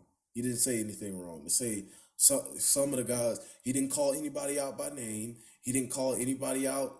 So what if one of his teammates hop on that podium and say like, yeah, we had better quarterback play. You know what I'm saying? Don't say a name, but if we had some better quarterback play, we might have been able to get another win or two. Quarterback is more specific than just some of the guys. Some of the guys, like literally anybody. Hold on. Exactly. That's what I'm saying. Firstly, 9 times out of 10 in an NFL game, only one quarterback plays the entirety of the game.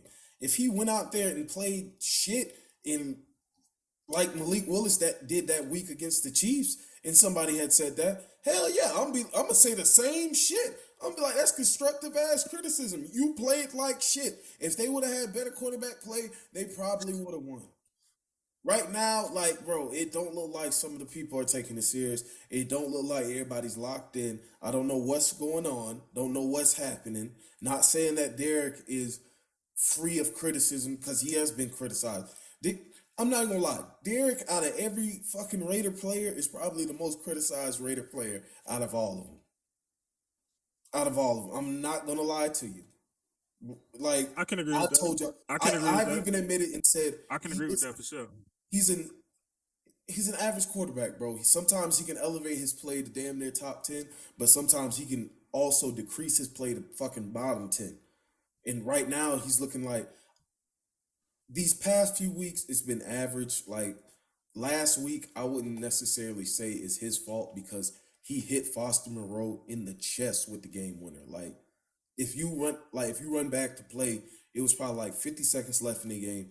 He hit right in the chest with the ball. Like he had it in his hands, and then he let the linebacker swat it out. Like in that situation, I don't know what else you want him to do. Like you got to catch the ball. It is what it is. But like even I said, I don't think I said this. I think I said this last episode. I'll say it again. He may not be the problem, but he's also not the solution. And that's just what it is. Like it's time to move on. Somebody also brought up the analogy that a lot of the younger Raider fans, such as myself and anybody like who's younger than me, because like Derek Carr got drafted in 2014. So in 2014, I was 15 years old. Like that's like considered somewhat the prime of some people's lives. You know, you're starting to learn how to drive. You can finally start doing shit on your own. You become an adult. Derek Carr has represented what it has meant to be a diehard Raider fan. You know what I'm saying? He's been with us from 4-12 to when he led us to 12-4 when he snapped his leg. Had some rough years when he came back in that miracle season last year. But as much as I appreciate all that you've been through, bro, like it might be time. One of the few teams to beat Mahomes in the last few years. Yeah, that's what I'm saying. So like, you got us a win against the Chiefs, like, but like, bro, it might be time to move on. Like, we can't be paying you $35 million a year, and like, we're not getting for mid. Yeah, that's what I'm saying. Like, nah, that like, it just can't happen. Appreciate Derek Carr. Once a Raider, always a Raider, but it might be time to move. Chev, would you take him? No, I'm good. Damn, that man would rather stick with Daniel Jones. Look, man, Daniel may get better, but Derek Carr is Derek Carr at this point. No, Daniel Jones is not getting better. He's not getting better. That nigga's done. He's good with his legs, but he's done. Yeah, I'm sorry. That's cooked. That project is over with. Oh, like right now, I'm not gonna say y'all should look for a quarterback because like y'all are 7-2 right now. Like there's no point for a quarterback. You're not gonna get your guy with a record like that. But like let's just say if some crazy how next year ends up a disaster, I would be looking for a quarterback definitely. Oh, absolutely. I was just saying that like I wouldn't go for a Derek Carr if there's another young no to replace Daniel Jones with. Like we can do that. Like yeah, that's hey. Y'all don't like Justin Fields? I like Justin Fields. Y'all can do that. That's great. If you would have said Derek Carr how he was playing last year, then maybe we'd have a conversation. But this year, how Derek Carr is playing, absolutely not. Yeah, I think this year was like probably like his big test of like, okay, do we have the guy or not? That's what I'm saying. Because like I said, last year he had all them crazy comebacks. He galvanized the troops, really took control of the team. Yeah, like his teammates love him. Like he's definitely a locker room guy. I said nice guy, teammates love him, but at the end of the day, and that's similar to Jimmy G. His teammates, you don't never hear him speak on Jimmy G. At the end of the day, would you rather have Derek Carr or Tom Brady, Patrick Mahomes, Aaron Rodgers, all these guys? Like, not saying that we'll draft the next one of those, but I'm just saying, like, I'm sorry, like Derek Carr is not getting us over the hump. That's just what it is. Like I said, not every game is his fault. He may not always be the problem. Like some games, yeah, he is going to be the reason why we lost because he might have played bad or whatever. But he's not the only problem with this team. The defense is garbage. It's terrible. We don't get much. You want Baker? No, I wouldn't. But no, what I'm saying, I'm just saying, like, I want to draft somebody, but like, if it's not really like one of those top two guys, then okay, go ahead and just load up on defense and run it back. Because then, question: Could you see Derek Carr as being a missing piece quarterback, kind of like how Matt Stafford was the missing piece to what the Rams were doing? Is he that level? If he plays like he did last year, if he That's the only. But like what I'm saying, and he would need like all the surrounding pieces around him. that's Like, what I'm they need to have a saying. good I don't know. defense. San Francisco's well, good. I'm pretty sure San Francisco would take Carr over Jimmy G. Oh, Carr's better than Jimmy G. He's better than Jimmy G. Yeah. In that situation, I do think he would elevate that team and make them better. Yes. But like what I'm saying is like I do agree. Like a lot of people are like, oh well, why isn't he winning now? I'm not gonna say, like I said, he's not the only problem with this team. The defense is not good, bro. We don't have linebackers who can cover. We don't get any pressure outside of Max Crosby. The only so you didn't know all of this before the season started? What? You didn't know all of this before the season started? Oh, hold on. Devon Diablo, who got converted from safety, got injured. And I don't know how you go from safety to linebacker and forgot how to cover. I would think that you would have more trouble tackling than coverage. He tackles fine. He's like tops it. Before he got injured, he was tops in the leagues in tackles, but terrible in coverage. So I'm thinking that he's going to be the coverage linebacker. Jayon Brown came over from the Tennessee Titans last year. He was a good coverage linebacker last year. He's been terrible this year. So I'm just like, what the fuck? Like, y'all two were supposed to be the two coverage guys, and y'all are terrible. Like, Denzel Perryman cannot cover at all. He's never been able to cover. He's always been a run stopper. That's a tackler. That's what he's been. The only defensive back who's playing well this year is Rock Ya-Sin. And the safeties are not doing good. Trayvon Moehrig, who's supposed to take a leap this year, he's actually took a step back this year and played worse. So, not like I said, the blame is not just on Derek, but like I said, he may not always be the problem, but I do not believe he is the solution. And y'all let Jonathan Taylor wake up on y'all. That's what I'm saying. We don't have anybody in the middle, like that big guy in the middle who puts fear in the heart. Like, obviously, Aaron Donald is in a league of his own, but Aaron Donald, Ndamukong Suh in his prime, Leonard Williams, Quinnen Williams, what Fletcher Cox, like those guys, like I said, Geno Atkins, exactly. Like when you running up the middle, like it's not gonna be easy because he commanding a double team, so your linebackers just getting free. Yeah, I mean, even the Ndamukong Suh right now is better than what y'all got. I don't get why y'all haven't gone out. I don't know why they didn't sign him before the season, or even just have talks. That's what I don't even know why he was still a free agent by the time week 1 got cracking. Because I think he was like wanting a little bit too much money, but like I was like, for the Raiders, like I'm like, your defense is terrible, and I was like, just that alone, like to free up your linebackers, if you can just worry about the run game, like your run game, you locking down the run game, then you good. You can work on trying to get some DBs in there and working on the pass game, but this season's a wash. I'm looking forward to the draft. All right, we got another game of the year contender. I mean, game of the week contender. The Cowboys and Packers. OT fight. The Cowboys choked. Yeah, they blew a 14-point lead in the fourth. Chris, I think they were 195-0 or something like that. Yeah, they were 195-0 before this game. Eesh. With a 14-point more. Fourth quarter lead.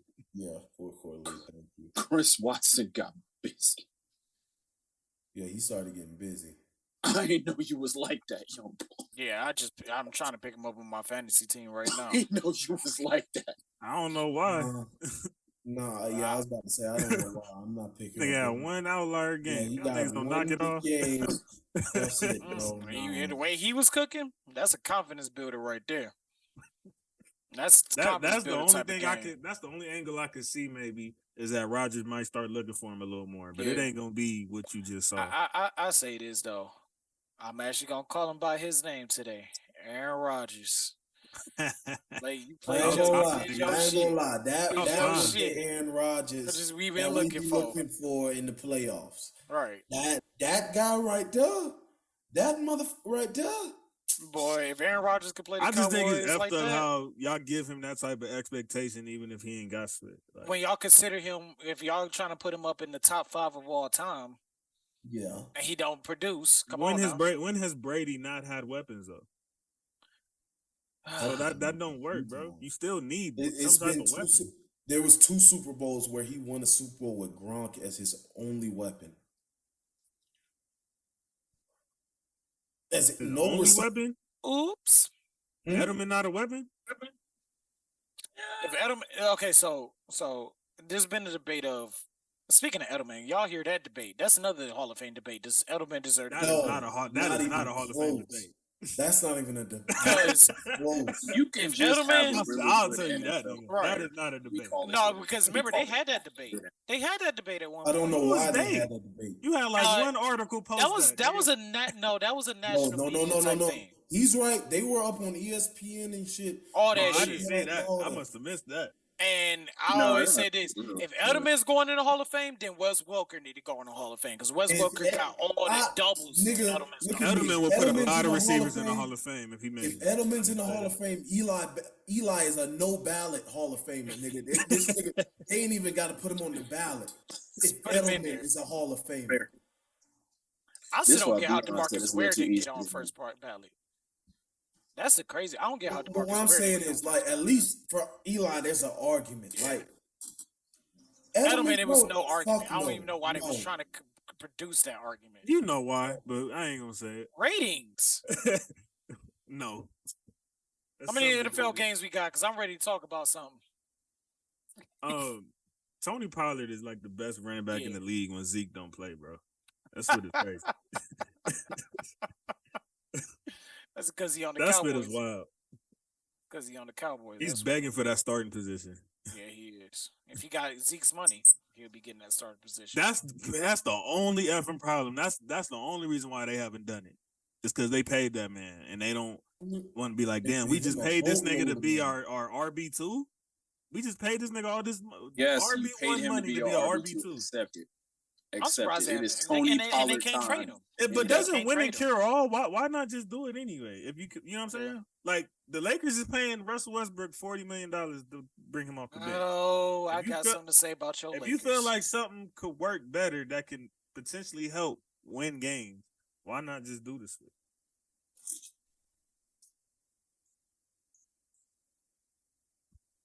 I don't know about the best running back in the league, but Tony Pollard, dog. I like Tony Pollard. I just said when Zeke don't play, that's what he elevates to. He's gonna get you at least a buck with a tutty, at least at the minimum. He might not have been the best running back in that game. Aaron Jones went got you a buck with a tutty. Yeah, he wasn't. You're right.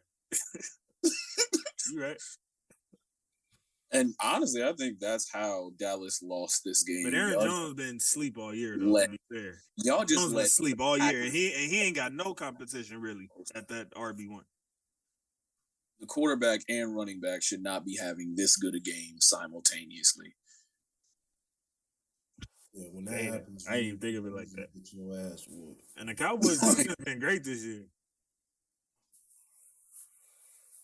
I don't know what happened. They got caught lacking. Y'all let Chris Watson look like Randy Moss. That's what happened. Yeah.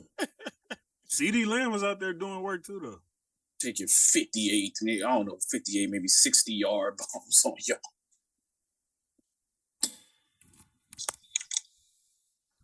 All right, last game. F you, Stormin' Army. Hey, where is he at? Slaving?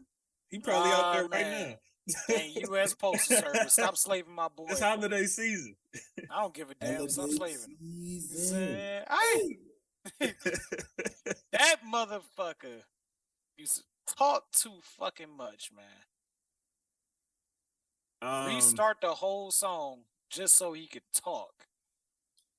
You talking about my nigga OJ? Yeah. Or Drama? Which one? All the majority of them DJs back in the day. Yeah, Holiday. Yeah, Holiday was. I don't know if Tyrell remember that OJ OJ era. Yeah, OJ the Juice, man. Hell yeah. You're not best. DJ Drama and Make the trap. Hey. Run that shit back. Run that shit the fuck back. Holiday. Run it back. Holiday season. Bro, we about to get to the first verse of any song. All right, hold on. I gotta restart this track. Gucci, OJ. I'm like, damn, Holiday, we was almost there. And we be mad at Khaled. He don't even do that shit. Right. He get right to it. He'll just hit you without Khaled used to do that shit back in the day too, a little bit. That's all you gonna get. No, Khaled used to talk to spit in the middle. He gonna talk spit while they rapping. No. It used to be Khaled used to give you a long ass speech at the beginning. Yeah. And he kind of showed that out. Beginning. Yeah, no, old DJ Khaled. I remember before he DJ got mainstream. I remember his first hit. Bro, before he got mainstream. Yeah. Nigga, no, all we gotta do is go hard. That's all we gotta do. Look, his first all we gotta play is go hard. His first hit was Holla at Me, right? Right. What happened? Wayne got busy right away. Because Wayne not gonna take that shit. All we gotta do is play go hard, bro. He had a whole speech and go hard. Bro, that's like late Khaled. That's like 07, 08. I'm talking, you said early Khaled. Compared to where he's at now. I'm talking when he was like 3-4 years old, nigga. That Khaled. I guess, but I'm talking about like compared to where he at now. Old Khaled. Old Khaled to me is like 07, 08. That's old Khaled. Like how I feel about the Rams. Yeah. See, I was talking compared like to where they at now. But even then, Wayne not gonna take no bullshit. He ain't about to just sit there and let you draw a whole presidential speech. This on is his a different track. Wayne though. This ain't drought Carter 3 Wayne. That Wayne still was like that back in the day. He wasn't gonna let you do a whole class speech on his shit. He came to do some business. He always been like that. All right, man. Back to our split. Chargers and Niners. What's y'all take away? I told you the Chargers are frauds. I told you they're gonna miss the playoffs. Chargers is frauds. They're all I saw was they have the same record as the Niners. They're gonna miss the playoffs along with us. They're 5-4, and they've had a bunch of injuries. They've had a bunch of key weapons. They'll miss. They're 5-4. Miss. It might SS the playoffs along with us. That's your prayer, bro. That's my your brother prayer. in Christ. They'll miss the playoffs right along with us. He's been missing his top 2 receiving core. He's been missing. I think Bosa was out for a minute. J.C. Jackson's out for the season, and he's still 5-4. Y'all had damn near all y'all weapons in 2-7. Damn near all our weapons. Your main, other than Waller, y'all have had y'all main niggas. Okay, so Hunter Renfrow was out since week 3. Hunter Renfrow is not Keenan Allen and Mike Williams, bro. Stop it. He is, but okay. Stop it. He is, but okay. You got Devontae Adams, nigga. So once again, one guy is out there. Two guys. Okay, Herbert has none. He has Palmer as his best receiver. Oh, he has none. Oh, Herbert is a top 5 QB, bro. He is. Make look like it then, bitch. Fuck Justin Herbert. Fuck that. He is by having an over 500 record, nigga. Yeah, whatever. With that shaky core. Yeah, his sunshine ass. He looked just like Sunshine off of Remember the Titans. That's all he is. Hey, don't you take that from Trevor Lawrence. That nigga says. Hey, Lawrence right. You look like that nigga. Sunshine. Don't you take that from him. Sunshine. Fucking. I'll take Sunshine over Trevor Lawrence though. Hell yeah. I don't know. Sunshine couldn't pitch the ball 3 yards. So yeah, he can throw it a mile. Yep. Who that sound like? Justin fucking Herbert. My only commentary from this game was I was at work. I looked up and saw Chase Daniel on the field temporarily. I was like, "What the fuck just happened?"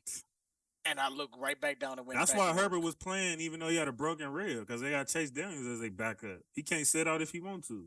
Season's over. No, but you know what's crazy? So we were talking earlier in the show when Tyrell said that Jimmy G would have been able to do that same bullshit with the Bears. This motherfucker, I want you to realize the carry job that the 49ers defense has done over the years, right? So, does anybody know Jimmy G's record without throwing a touchdown pass in 12 games? It's like 3-0. No. In 12 games. Over 12? He has in his 49ers I would career. say I would say he's 500. No, he's well above 500. I can't remember what the exact number is, but he's like, I think he's only lost like 3 games or something. I ain't reached that. I'm gonna get 8-4. Swing that. So Tyrell is the closest. In his entire career, he's gone 12 games without throwing a touchdown pass. The 49ers are 10-2. Does that include playoffs? I'm not sure if it includes playoffs. Remember, he didn't throw a touchdown pass in that Packers game either. It didn't say. So, I mean, it might include that game. Niggas a bum, Tyrell. Do you hear this? 10-2. 10-2. That is carried to a T. Carried. They got my boy on the bang bus, man. It's crazy. 10-2. I just thought that shit was astonishing. Like. It's the same way with Kyle Shanahan's record without Jimmy G compared to Jimmy G. But it's not Jimmy G. That's his point. It's not. That's why Tom Brady on the phone saying, "And y'all kept that motherfucker." Like, yeah, because Brady wanted to go there, right? I think that was one of his options. I heard that was towards the Raiders. Nah. Yeah. Dolphins. I think Dolphins was an option. Dolphins. The Niners was an option. Saints was an option. It was towards the Raiders. It was towards the Raiders. I didn't hear the Raiders. Rob Gronkowski confirmed what. Yeah, it was towards the Raiders. Because Gronk was going wherever White Brady said that Tom Brady and Rob Gronkowski were ready to go to Vegas and link up. Why would he want to go to the Raiders? Out of those options, as far as weapons, why would he want to go to the Raiders, though? I mean, I'm not going to lie. You in Vegas now, it's a viable option. Players are going to want to come to Vegas, no state tax. And you can be the one who turned around a franchise that was in complete shambles before you came to a Super Bowl contender. Nah, that ain't what he was looking for. He was looking for a team that had the most weapons and a good area to be in.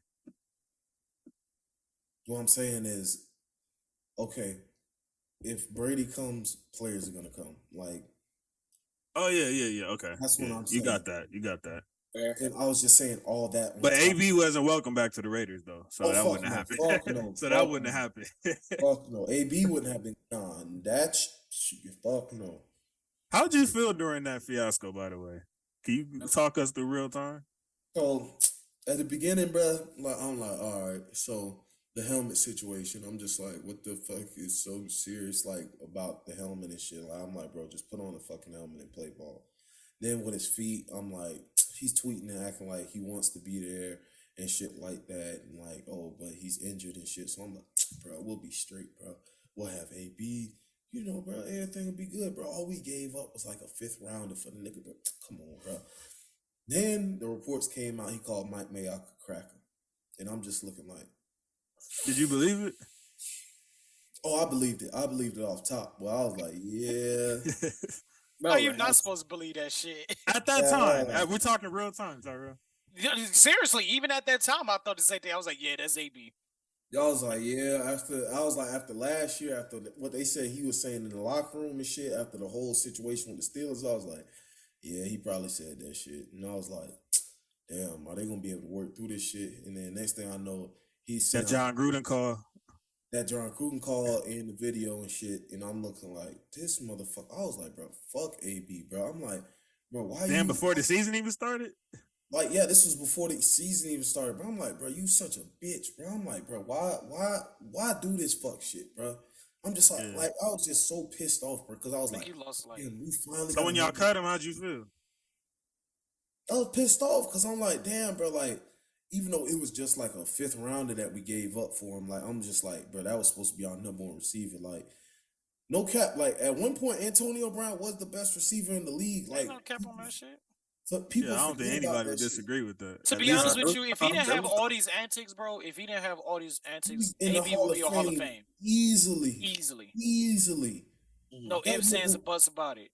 That nigga was going, bro, from like, what was it, like 2014 to 2016 or whatever? He was going to Canton. That nigga was going stupid. But y'all say he has the numbers now, technically, right? Yeah, but we had this conversation a couple months ago. It's about the reception as well. Not gonna let him in the hall, bro. Hell no. They tried to hold T.O. out the hall, bro. No, everything they can to stop AB.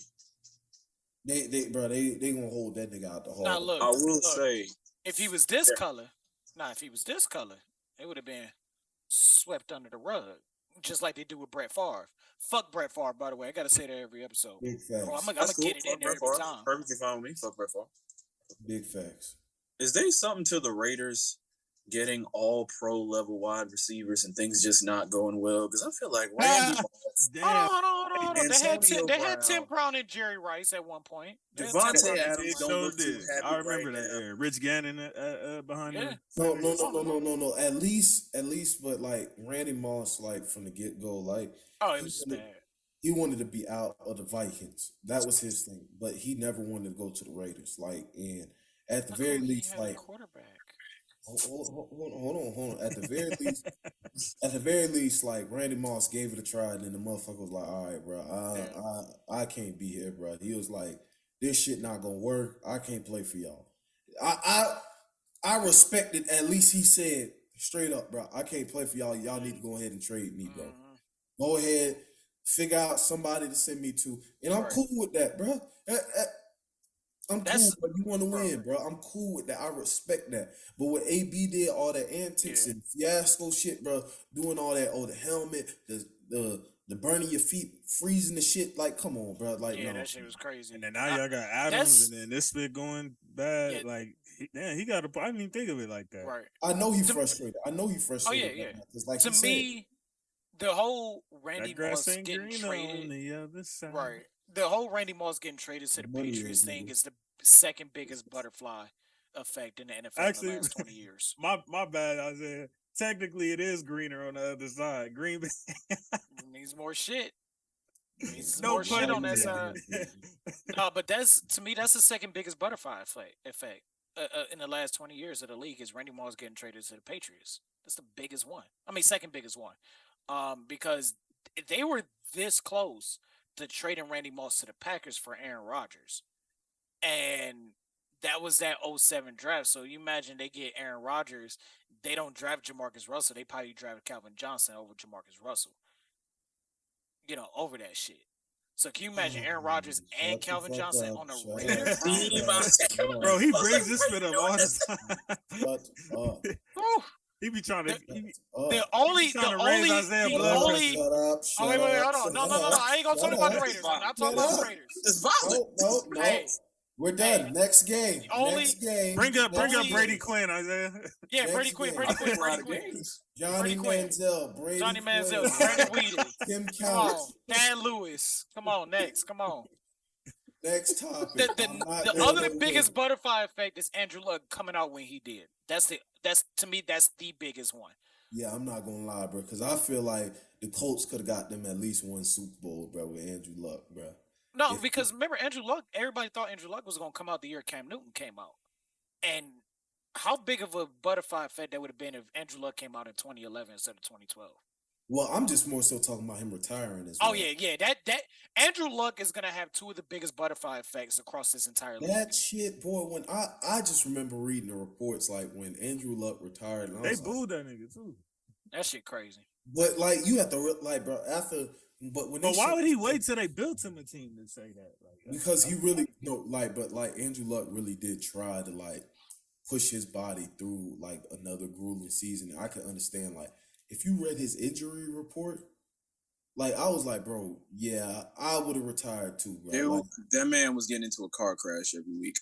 I could have swore one time I saw a defensive end turn into a pro wrestler, jump off the top rope to go get them. Man, like I want you to realize, if anybody had a right to retire and be left alone about it was Andrew Luck. I want you to realize this. Like, they didn't get an offensive line until that year that he finally retired. But at that point, it was too late. He had lacerated a kidney. That's not supposed to happen. Like, that's something, like he said, that happens in a car crash. Like, this, like, he was having internal bleeding week in and week out playing for the Colts. John Q had to get Andrew Luck on a donors list. Like, this man was going through everything. Like, so that's why, like, Like, I was surprised. I was like, why the fuck are y'all booing him? This nigga was out here damn near dying for y'all, for real. And he really tried to push himself through a preseason. And I just know he was just like, bro, y'all ever seen a mic'd up Andrew Luck?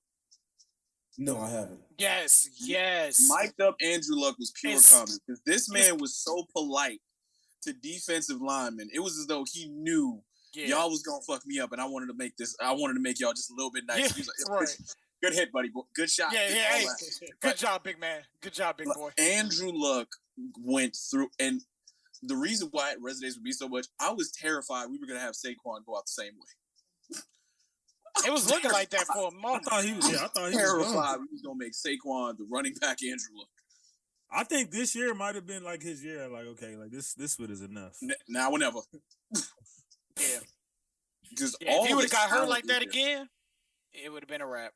Yeah. Part of me used to think, man, y'all should have just kept Peyton and let Andrew sit here. But I'm also like, with Peyton's neck, it would have been damn negligent to put him behind that offensive line. No, but nobody knew about Peyton Manning going. My God, if you would have put like Peyton that. Firstly, Andrew Luck isn't a super mobile quarterback, but he can move around. You putting Peyton Manning with that neck injury and he already couldn't move? Negligent. Negligent. Nigga, Jim Irsay would have had to answer to God for the crime. But here's my question, right? You would have put Peyton Manning behind that line. Right, but this goes back to this about Andrew Luck coming out when he did. Andrew Luck comes out the year before, right? In 2011, like everybody thought he would, right? He goes to Carolina. That's no ifs, ands, and buts about it. Okay, so now you fast forward to 2012. Do the Colts sit back and release Peyton Manning knowing that there is no consensus number one draft pick? Because who knows if they sit back and take RG3? I would say probably not, but because Peyton Manning, we have to remember, like, Peyton Manning literally advised the Colts. He said, bro, you'd be dumb not to take this kid. Like, he was literally saying, like, I do not know how much I have left in the tank. Like, I could come back and be Peyton Manning. He was like, I could come back. Take notes, Brad Favre. He was like, I could come back and be Archie Manning type shit. Like, he was a little bit surprised by, like, what he did in Denver type shit. Like, by breaking all those records and stuff like that. But, like, in, what was that? The year that they won the Super Bowl, we saw that team had to carry him to the Super Bowl. Like, hell, Brock Osweiler won. I mean, it's only right. Contract. Look how many teams he had to carry over the years. Yeah. Only right. No, I'm not saying that. I'm just saying, like, as far as whether they should have moved on from Peyton Manning or not. I don't know if they would have moved on right then, but because they would have had to. But do they move on? I mean, it kind of, and this is what I'm saying. Like, it probably made the decision easier because you had Andrew Luck right there for the first overall pick. You got the first overall pick. Andrew Luck's there for the taking. Peyton Manning saying, "Hey, you are stupid if you don't take Andrew Luck." Do Peyton Manning say that exact same thing if Andrew Luck is already in Carolina? No, I agree. That's what I'm saying. No, I agree. That's what I'm saying. I just don't know.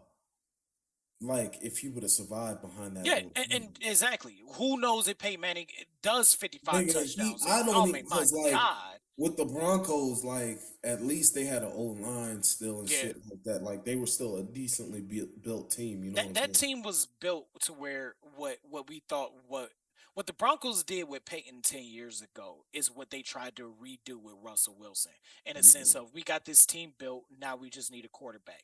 And they try to recycle this shit. But Russ ain't no fucking Peyton Manning.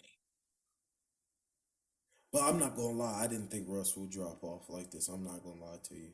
I'm not even going to lie to you. Yeah, I don't think nobody expected this. Y'all think Russ is done? I'm not going to say done, but, like, it's not looking It ain't looking good. Yeah, that'd be terrible timing for the Broncos. Hey, he better be careful because Future gonna come sneaking back in if you don't keep playing like that. Future coming back in. Oh my goodness. And any last thoughts on Week 10, y'all? Browns fucking suck. That's it. We just keep finding ways to win, baby. Oh wait, hold on. I promise y'all that wasn't on purpose. I skipped my team. I promise y'all that wasn't on purpose. Oh, yeah. I promise y'all that wasn't on purpose. Come on, nigga. Come on. Yeah. No, hold on. I need to get on your ass, boy. Welcome to last place, that was not on purpose, bro. That's welcome bullshit. to last place, nigga. Come on, I had to think about it because I was trying to make some comments. Lies. That's all now. Lies. Come on, yeah. But you to be right fair, Tyrell, bro, ask him how Colt last McCoy place and John Wolford is not worth talking about. To be Oh, okay? Lord. So that was why Hey, that how was easy to how skip did both over. backups get hurt though? This shit, Hey, you no, can't hold make on. this shit up. Put respect on the hometown boy, John Wolford, boy. Stop playing with my boy. Duval County legend. Bishop Kenny, if I'm not mistaken. That spit was terrible, This bro. what Y'all happens would have when seen that y'all game. say I'm fuck sure shit. nobody watched it. Like, imagine you take a flight to come see the defending champ Rams with Stafford and Kyler Murray and Hopkins in action. Hey, And JC, you get I got one Wolford question. and Colt McCoy. Hey, JC, I got one question. What happened? How last place feeling right now, boy? Yes, sir. Welcome to the club. Welcome to the club. my brother. Here we have what some happens. fine seats of incompetent coaching and bad lie, quarterback play. And then we I ain't gonna got lie, some the panic seats. button is in full We got some effect. seats to the right that is looking forward to the draft. Yes. So just let us know. What draft? What draft? Next Well, year. yeah, what draft? They have no draft. Shit, I forgot. Your ass That's ain't what got happens no when you say fuck them picks. Them boys ain't got no picks. No future. Hey, I bet y'all would. You got to win now. Hey, and look, that look. was passed. So to all three of y'all. Here we go. I ain't gonna say to all three of y'all. JC's national Tyrell anthem. and Here we Isaiah, go. I bet y'all would trade every pick y'all got for a Super Bowl right correct, Yeah, correct. right. Hey, Yeah, look, here we absolutely go. correct. now. JC, So here y'all go would your say national some picks anthem. too, nigga, if you want. You're correct. You're correct. But I just had to ask, how does last place feel? How does last? Come on. I'm not After saying you playing regret Hey, it. back look. to back and shit. I told you, panic button is in full effect. I I'm ain't not saying you dead regret yet. it. It was worth it, I'm but not this dead would come yet. after that. Y'all niggas is dead. I'm Y'all not is dead dead. yet, bro. Hey, I still JC. got a little My bit brother, hold on. Maybe My Aaron brother in should stay Christ. My brother in Christ. All right, it's over. Us two, me and Tyrell know what a dead We team know. looks like. We And know. we're telling you right now, It's the Rams are dead this year. Pack it up. Dead. Look Yep. forward to next year. All right, you know Hey, what? You know why I'm The gonna say. Cancun You know why I'm saying. Rams. You know why I'm gonna say I think we're damn near flat line is because I think Cooper Kupp might be out a few weeks. So if He is out that a comes, few if That that nigga comes, on IR. He's out. He's on 4 IR. weeks. oh yeah, He's so on he's IR. out It's for a wrap. 3 weeks. So yeah, all right. In that case, It's a wrap. But, Go yeah, ahead and it's- say J- it, Playboy. yeah, JC. it's cool. JC, one We gonna thing. throw in the towel. JC, All right. What's up? come on, remember? What happened? Y'all supposed to go back to back, right? We was, but Y'all- you know, this like is the y'all song said he was too. playing. That This but was the hold song on. he was playing. Hold up. I also agreed with y'all that is a rarity. But why am I not supposed to believe we're going back to back and we just won? Why am I not? Yeah, Isaiah. Oh man. Yeah. Oh, man. Not again. You remember Not this? again. Whole different tone on this. I did. That I nigga- did. that I And nigga did the Brown bounce on ref, that. back he to back. he Whose went to the house? phone But booth. nigga, Whose what am I house? supposed to do? I'm not Whose house? Tyrell, bro. Whose I house? believe in my Hey. spit. Hey, I believe in Whose my spit, bro. house? I'm not Tyrell. why would you not believe it? Why would you not believe it? You're coming off of a Super Bowl championship. Where's my Super Bowl? Okay, then. So don't sit back and say like I'm supposed to have some goddamn faith. Where's my Super Bowl ring? If I had a Super Bowl ring, But I'll be you singing gotta it back think to about back it. too. I also did agree with y'all. Outside of Brady, nobody really does the whole back-to-back thing. It's hard to even get back after winning, let alone winning it again. Back So to back. I knew that it mean, was a high possibility I that asked folks a couple we years could ago, have the that Chiefs Super are supposed to have about Bowl 2-3 hangover now. type season.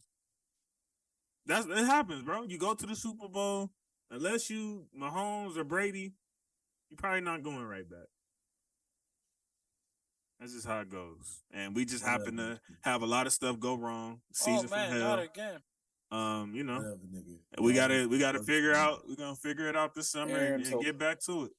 Aaron Donald told a lot of people, "I'm coming back if y'all come back," and they lied to that man. Mhm. Yeah, Vaughn was supposed to come back. Aaron Donald should have just retired. Sean McVay should have just joined Amazon. I mean, he did get Wagner to come over, but Does he's that looking matter? like he's kind of dying out. That's why Seattle released his ass. It was like, you wash, bye. Damn. And these That's niggas why they is- did the these same thing niggas with Russell number one Wilson. in the You're NFC washed, bye. West. That's crazy. NFC West, the Seahawks is supposed to be tanking. These niggas is number one over all of us. Well, they don't need to take Niners is supposed to be Bad to bad. The crazy Rams thing is is, supposed to be win now. Cardinals. is Gino ain't driving that tank. That's why. Gino but the said, I'm thing not. is, Take you gotta it. realize Get them keys now- out my face. now they don't even have to tank because the Broncos are ass. Yes. Oh, they So got they the don't. picks too. Oh my Yeah. god. Oh, Oh man. my gosh. Oh, my God. I forgot about that. Wow. So depending on how the so these niggas paid him $200 million to give the Seahawks another weapon. First round pick, early. LA just out here handing superstar picks out, man. Look at y'all. Just the whole saying that earlier. Lakers and the Rams is on that bullshit. We know why the Lakers on that bullshit. But we both won a championship, so that's the, you know. Y'all both what? I would like you said, y'all both what? We would all trade those picks for championships. For championships. Lakers got one. Rams got one. Who got one? I'm good. Tyrell, don't start, bro. I ain't got time for this. Ain't nobody got time for this. That bubble championship don't count. Yeah, the team showed up. They played. Preach. Nigga, I got we had special circumstances. Everybody had the same rules. No. He's a conspiracy guy. The Lakers were practicing. He's a conspiracy guy. No. The Lakers were practicing before the bubble even happened. That's an Whose actual fault is fact. that? That's LeBron's fault. What you mean? No, I'm talking about the other teams. Whose fault is that if they wasn't? They weren't supposed to do that. What'd that say, Tyrell?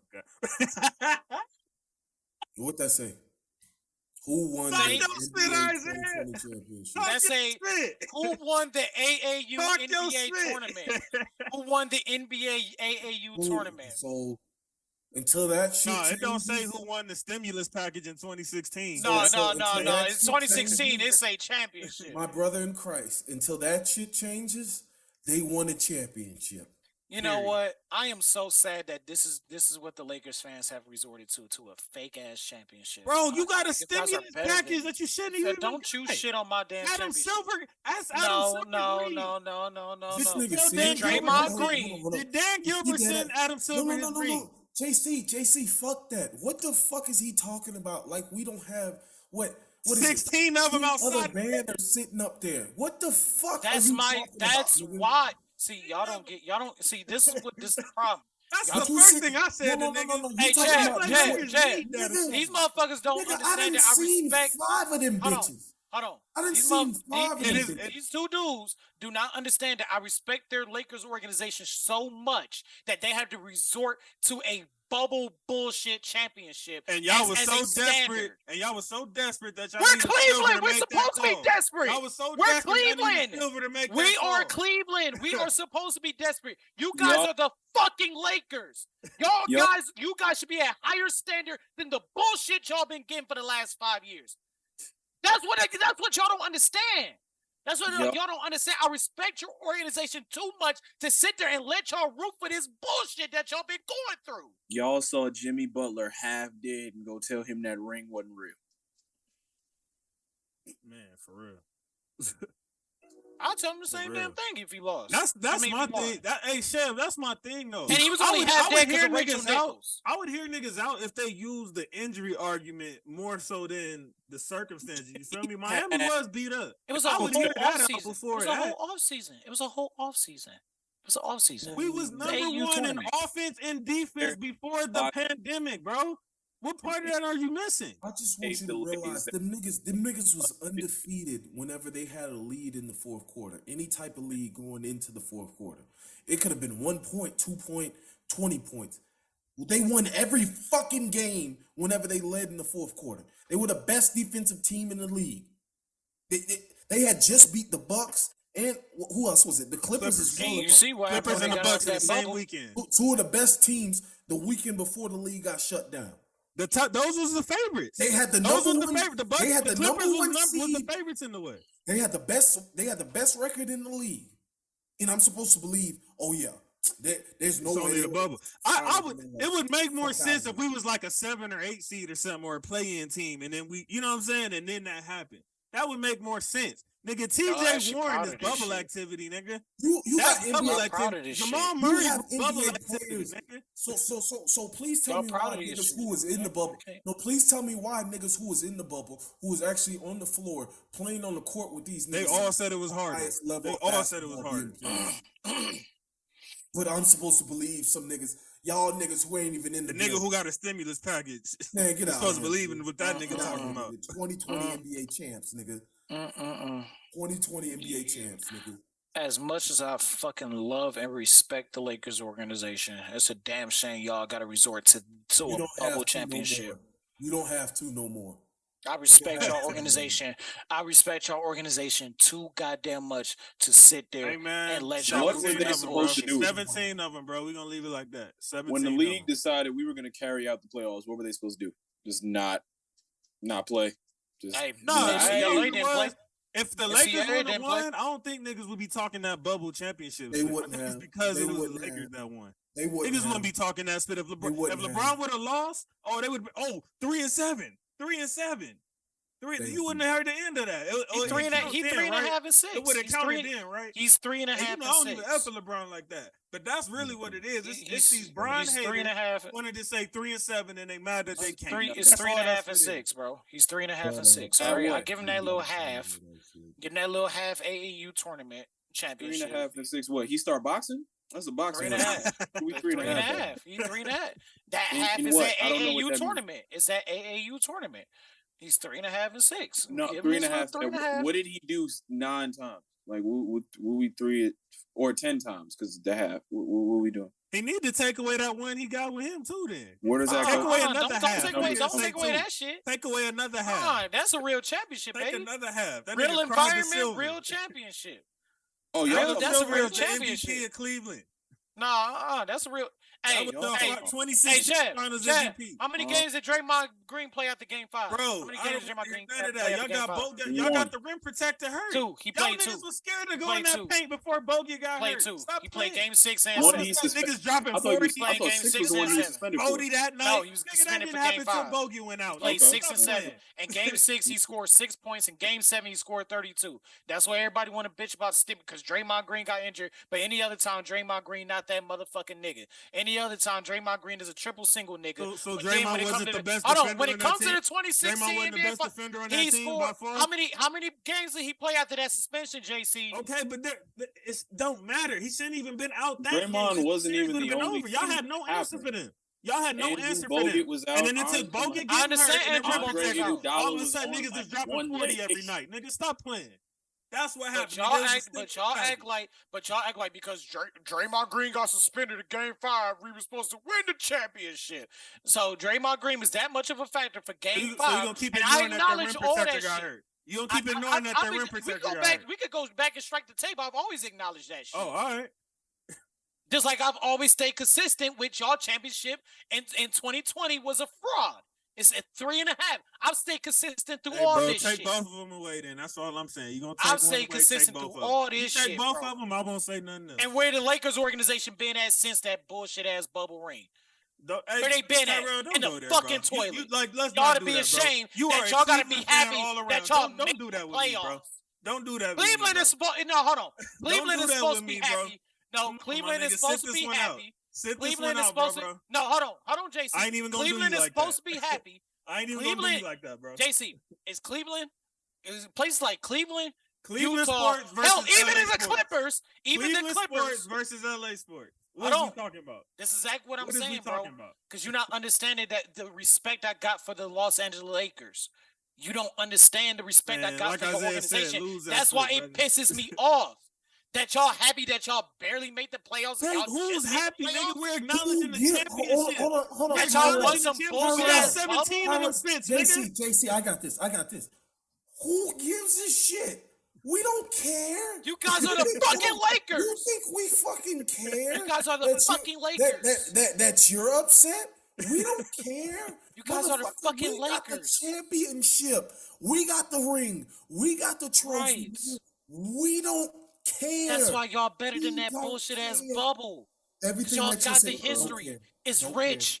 It's some of the richest history in sports history. You know what's crazy, Tom? And this is what y'all happy with right now? I don't care. Hold up, yo. There's only one name. There's just one name whose opinion matters on who is a championship and win, and that's Larry O'Brien. Wherever Larry's sitting at, however it happened, that's the champ. Because we could do that with a whole lot of championships, nigga. This what we gonna do. We could do that with a whole lot of championships. Every single one of y'all got the same set of rules. Y'all agree? All right, cool. Let's run it. They ran it. LA won. Thank you. It was working out before. Now let's talk about the advantage. Now let's talk about some current NBA split. This nigga want to talk about 2020. We can talk about current really shit. Hurt your feelings. That's what really hurt your feelings, bro. Oh, we can talk he about LeBron to win that bad that he brings it up every week. And I'm never gonna get into a finals record conversation. Like we just skipped the whole season, and somehow I'm like, you just starting the finals like this a boxing records. Look, Skip Bayless was bored. He needed ratings. He couldn't call him the ringless king no more because he had 1-2 in Miami. We needed something else. We came up with finals records. Hey, Nobody's giving you less more credit for coming in 3rd, 4th, 5th, 6th, and 100th than 2nd. It's stupid. I don't mind Skip Bayless because we got niggas like Nick Wrong. So that's what evens out. Hey, stop hating on Nick Wright, man. You got niggas like Nick Wrong. That's what evens out. Nick Wrong is that motherfucker's ass. Nick Wright is the GOAT. That is the worst. That nigga is literally only relevant because of Bron, my nigga. That's the polar opposite of Skip him and his Bayless. dick riding on LeBron. Nobody even cares what he's saying if it don't got something to do with the Bron sexual high. The best analyst in all of sports, Nick Wright. Thank you. Are you high? That over Shannon muted. Sharp? That nigga's muted. That nigga's muted. Over Shannon Sharp? Thank you. That nigga caught. Yes, sir. Nick Wright. Yes, sir. Shout out to my dog. That nigga is terrible. Shout out my dog. So the nigga who said Kobe was never the best player in the league ever at no point in time is the best analyst. Really? Not every analyst is right. Yeah, exactly, nigga. Shut that spit up. Not every analyst is right all the time. Back to the current shit. The NBA Players of the Week on the Western Conference: Stephen Curry. Shocker. Okay. 38, 6-6. Perfectly fine. Yeah, that boy was going crazy. He actually beat me in fantasy this week. I'm pissed off. Yeah, I was so fucking pissed off. Him and Joel Embiid went crazy this week. Yeah, that was next. The Eastern Conference was Joel Embiid, 40, 11, 5 with 3 blocks, 3-1 record. He had a 59-point game the other day. What was that? Sunday, 59 points. Sunday night. This motherfucker in one fantasy game put up 116 fantasy points. He had 100. Hold on. I was so I had to play against him. 116. I didn't realize it was that much. He had 59, 7 blocks. Joe Olajuwon. For real. 116. Okay, in our league, he had 86. So I don't know. Y'all probably had some different rules. But that's still a lot, nigga. 86. Yeah, that's what I'm saying. Something crazy. That shit's crazy. Nah, that's ridiculous. Don't worry about it. About 3-4 years, Victor Wembanyama is gonna be averaging that. No, I'm just no, bro. This the Embiid I've been waiting on all season. Look, bro. This nigga, man, I'm sorry. Hold on. I gotta hop off, bro. When Victor Wembanyama hit the league, bro, the amount of like fanboying that y'all finna see me do for Victor Wembanyama, damn, like that, nigga, I might switch teams, nigga. That's how hard. No, I'm just playing. I'm always gonna ride with it. He. Hey, if we still had that pick, we might have had a chance to get there. Exactly, but give him to Zion. Yeah, y'all let GM take control. If Giannis is saying like Giannis has came out and said like, nah, this kid for real, like he's insane. Like if Giannis saying that, because we all know how hard Giannis works hard and plays hard, bro. Like this kid, I think, bro.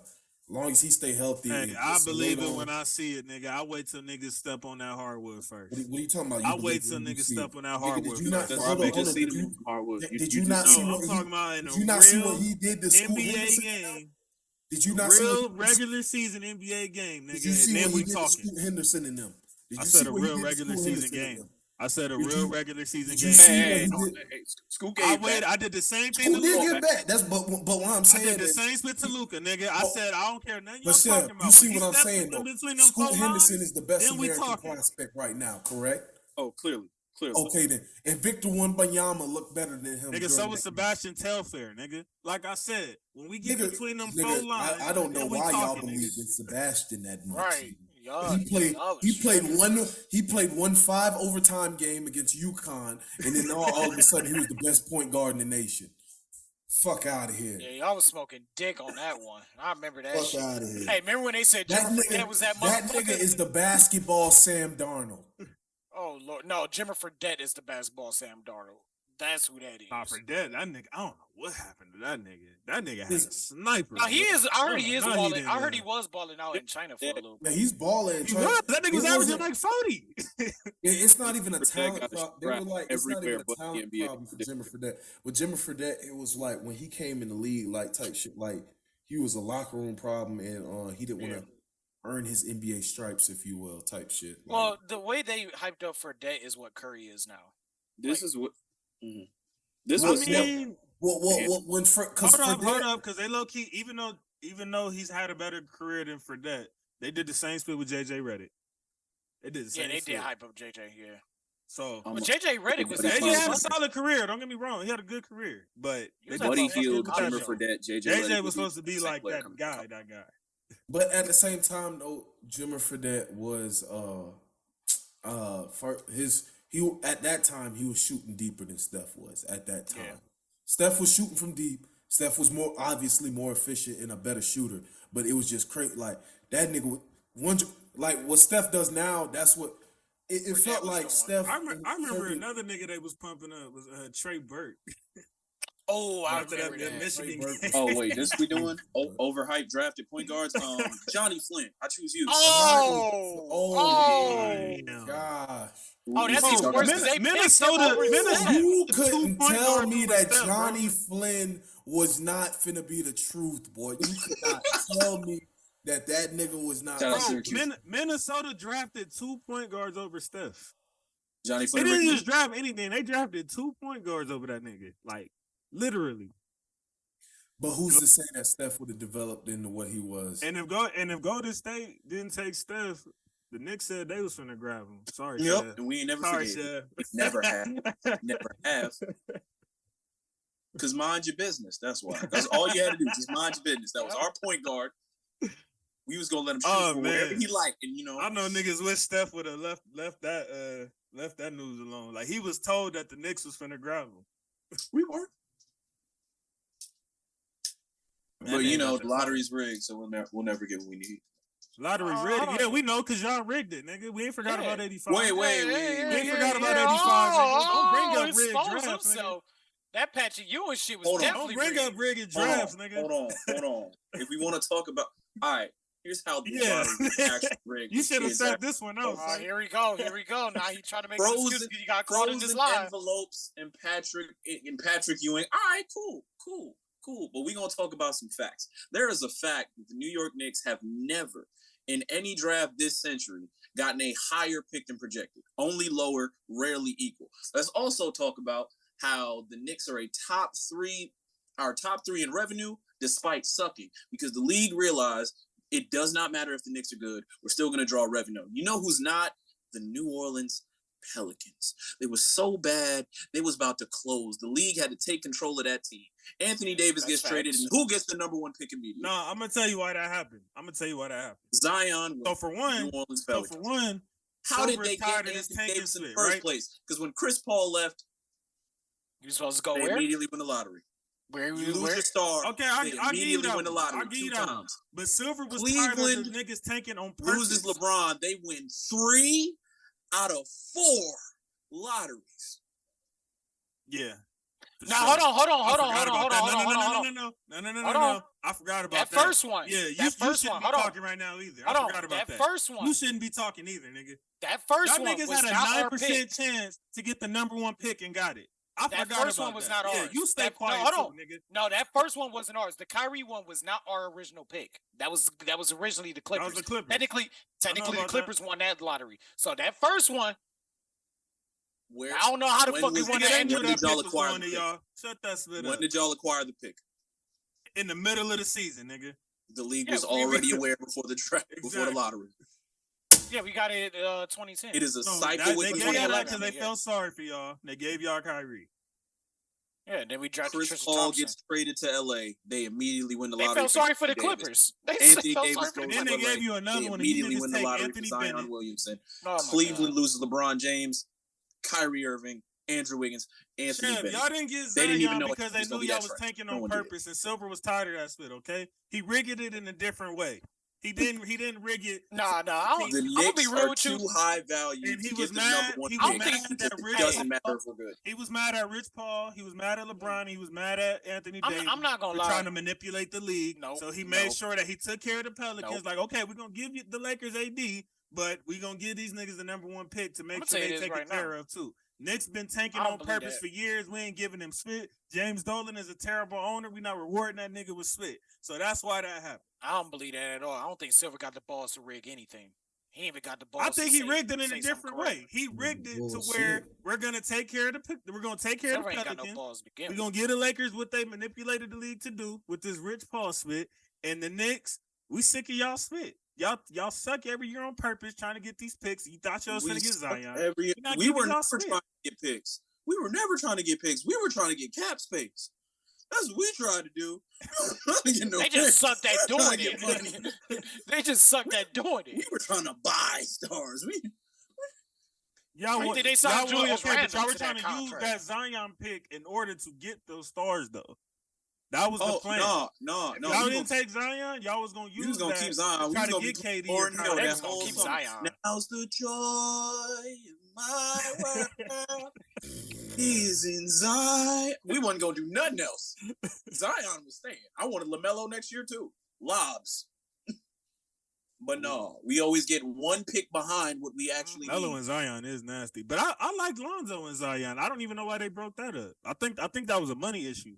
But Lonzo and Zion. No, that was a Rich Paul issue. That was a Rich Paul issue. What Rich Paul got to do with that? You realize Rich Paul. If y'all watching this, just know who's Victor Wembanyama going to a small market, right? All you big cities, stop. Rich Paul is Lonzo's agent? Yes. Oh, I didn't know that. I was a Rich Paul. In fact, he fucking holds New Orleans for that shit. Oh, so Rich Paul always does that. When every player he gets, he tries to get them overpaid. Why you think? Okay. Why? No, unless you're New Orleans, just like he did with Bledsoe, just like he did with that bum Tristan Thompson. He had a record of that. Now look, Nerlens Noel. That's why Nerlens Noel is still suing his ass because that's one person, Tyrell. No, he would have got. He cost Nerlens Noel $25 million. What you talking about? No, and he got Bledsoe paid $70 million. Nigga, every other person that's been on his label or under his care. Lonzo would have got paid more with New Orleans than Chicago. Get the fuck out of here! No, he was gonna get more than 85 from New Orleans. Yeah, nigga, fuck out of here. Nigga hate LeBron. All right, next topic. Hey, stop. Ain't got nothing to do with hating on LeBron. About, even though I wasn't lying, have I been lying about LeBron? Hasn't LeBron been a liability? And now he out. Now the Lakers are playing better. Hey, bro, this nigga with his LeBron obsession, he on timeout, bro. He's on timeout, bro. What drugs is you? I'm unmuting myself. We need Eugene back for that bet again to keep this nigga. What? He ain't never paid me. He ain't never paid me yet. He never gave you your gift card. No. Damn.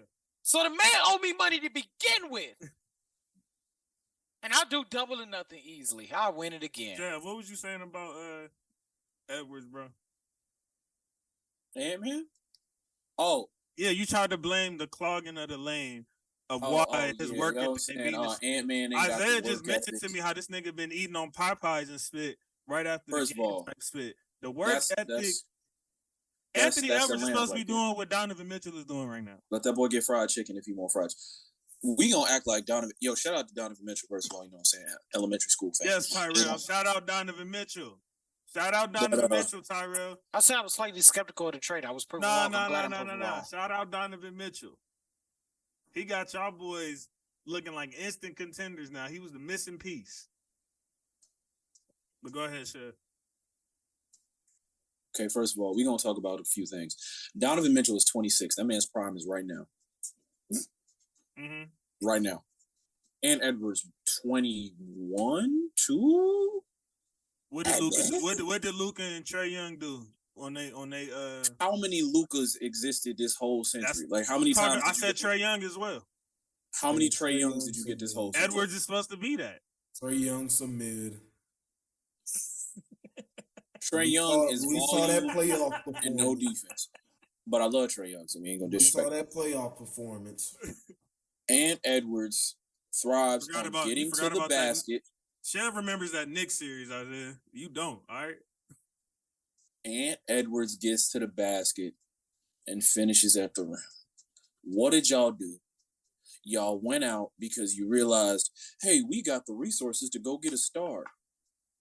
Isn't Rudy Gobert a star? And you went and clogged the rim for no reason. Hell no. You went and clogged the rim for no reason. You ain't had no reason. Because they needed rim protection and defense. Because Cat ain't gonna do it. And now you got it at the expense of the lane. What stat was it? I didn't get the fit. I didn't get the fit to begin with, and I'm on record on this show saying that when the trade happened. But at the same time, he's covering up for the things that Cat can't do, or I ain't gonna say can't, because he has the physical ability that Cat won't do. Cat won't make himself or do the work to become more of an elite rebounder, an elite rim protector, an elite defender on the low post. Those are just things that Gobert's gonna do, but he ain't gonna do shit else. Straight up. Like Phil Jackson said when Cat was coming out, the boy lighting ass. The boy's lighting ass. And like Kevin Garnett even got on Cat for this early. He has this tendency, like when he's playing post defense or doing anything in the post, he stands up straight and he sort of hops a little bit instead of getting his center of gravity together. So he's real easy to move around for somebody at his size. I get it. That is Karl Anthony Towns' deficiency. Y'all chose to support Karl Anthony Towns in that at the expense of Anthony Edwards' offense. Because when Ant-Man drives to that lane, Rudy's man is right there. Last year, you ain't had that problem because Carl's man got to come out to the 3-point line and guard Karl. That was where the center was. I got a Cat picture for y'all. Hold on. I got a Cat picture for you. Oh yeah, I remember that shit. Perfect depiction. Yep, lighting ass. He on his toes trying to knock into Boogie Cousins like he lost his damn mind. Boogie looked at his I've been on record that I've never believed Boogie in is like shocked that. how like. But Anthony Edwards has to be the best player on that team for that team to make that next step. I look at it similar to when the Clippers had that run that they had, the Lob City split. I kept saying during that whole time, Blake Griffin has to by far be the best player on this team for them to take that next step. Blake Griffin never took that next step, so the Clippers never went to that level that they could have went. Yeah. Chris Paul was 5'10", 6 feet, whatever the hell he is, and he's the toughest player on the team. There has to be with Chris Paul one star he doesn't have to create for. I'll tell you this though, Minnesota's defense is ass, bro. Like they play like when they played Cleveland, right? They played like their defense is solid up until like the fourth quarter, and Garland just went the fuck off on them, and they didn't get to a fast start. Man, they just like we forgot to highlight that performance. Garland with the 50. I want to know who in Minnesota not named Rudy Gobert is known to play defense. Even Rudy had a hard time playing. AE could do better at trying to play. Not named Rudy Gobert. Not a soul. Ain't Tyshawn Prince over there? Who? Tayshaun? Or you mean Torian? Torian, my bad. They mean Tayshaun. Torian. I'm trying to say, because they definitely going to have some defense with Tayshaun Prince. They had old Tayshaun Prince back in the I think that is the last team he was on, too. That's the funny part. I think Minnesota is the last one. Tayshaun I hated that nigga, by the way. As a Laker fan, I hated everybody from that Honestly, squad. I thought they should have retained Pat Bev. Not to say that Pat Bev is doing anything this season. Chef, don't. Pat ain't doing Come on, Chef, talk your shit. Chef, but it was Pat started, bro. Do not get me started, bro. Talk your shit. Do not get me started, bro. Value right there. And act right when he got Beverly has been a bona fide bum. Just as I expected. Yes. This entire season. Because you have him on a team full of vets where nobody needs anything he got to say. What's Pat Bev going to tell LeBron James? What's he going to tell him? Tell him whatever the fuck what you mean. Beverly came over talking about, I made the playoffs last year. Y'all didn't. As if he had That's a fact. That's a fact. What you mean? And LeBron going to look dead at him like, and, nigga? LeBron didn't even make play-in. At least Kevin Durant got a play-in banner. I have 4 championships. Who are you? Man, at least Kevin Durant got a play-in banner. Where LeBron play-in banner at? I don't know. Maybe he used it as a placemat for the 4 rings. 3. What are we doing? What's Pat Beverly going to tell LeBron James and Anthony Davis? That's what I was trying to figure Minnesota, out. That's what the hell I was trying to figure out. Hey, nah. Who made the playoffs? The man got carried on every team he ever been on. Hey, let the Lakers be a lesson to y'all. Stop signing locker room presence guys for teams full of vets. They don't need that shit. For the Lakers, stop trading your whole damn future for a guy that's ruining your franchise right in front of your eyes. You don't tell LA teams how to run their split, sir. Okay? I'm telling y'all, motherfuckers. All right. I ain't gonna lie. Trading for Russell Westbrook is so unnecessary. Look where the future y'all was building around, and look how everybody balling out. Former Lakers balling out in the league. But yeah, y'all got Russell Westbrook over there. Y'all paying him $47 million to sit on the fucking bench. Don't care. We got a championship. That's not what we paid Russell Westbrook for. Yeah, well, that's what y'all paying him for now. The Lakers played Russell Westbrook out of unnecessary fear. Y'all were just a championship team, and then this next season, you get injured and lose to what? A 60-win Suns team. Largely because you were injured. Hit the panic button. Let's get a big three again. Too. That was double the pain. I was in an ICU bed watching that game. There was no need. I got some breaking news. Oh Lord. Isaiah Thomas. Which one? The 5'4" one. Which one? The one that casuals tried to say was better than Kyrie at some point. Oh, okay. Yeah. Oh, that guy. What up? He says that he's never been a defensive liability. And it's the most frustrating label that he got. Nobody has ever. Hold on. I'm not done. Nobody has ever taken advantage of him on that side of the court. Whoa, my brother in Christ. Whoa. Hey, man. Yo, love yourself, King. Thoughts? Right. Love yourself, King. You better say it every day. Even LeBron James is a better defender than you, Isaiah. Come on now. Stop fucking playing. Say it till you believe it, Isaiah. Say it. God. Say it till they sign you. The only other person that's what that is. All right, Chef. That makes sense. Say it till they sign you. They were lying. But that shit right there is a bona fide lie. Brother. What? I remember that was the problem. This nigga was averaging 30, but we was like, damn, nigga, but you giving up 25 though. Oh, that's like a 5-point net. And that's why they got rid of him. As soon as he ain't averaging 30 no more, that 25 started to look real. That's why when he tried to ask for 125, they was like, hold up, nigga. And you hurt too? And then he got salty because the Celtics didn't want to post no tribute video to him for what, one season? Look. Well, it wasn't him. It was Paul Pierce. That man gave y'all 50 while more. Well, Paul Pierce was in. Damn right, they should have showed him some more love. Look. And why they call Paul Pierce the truth?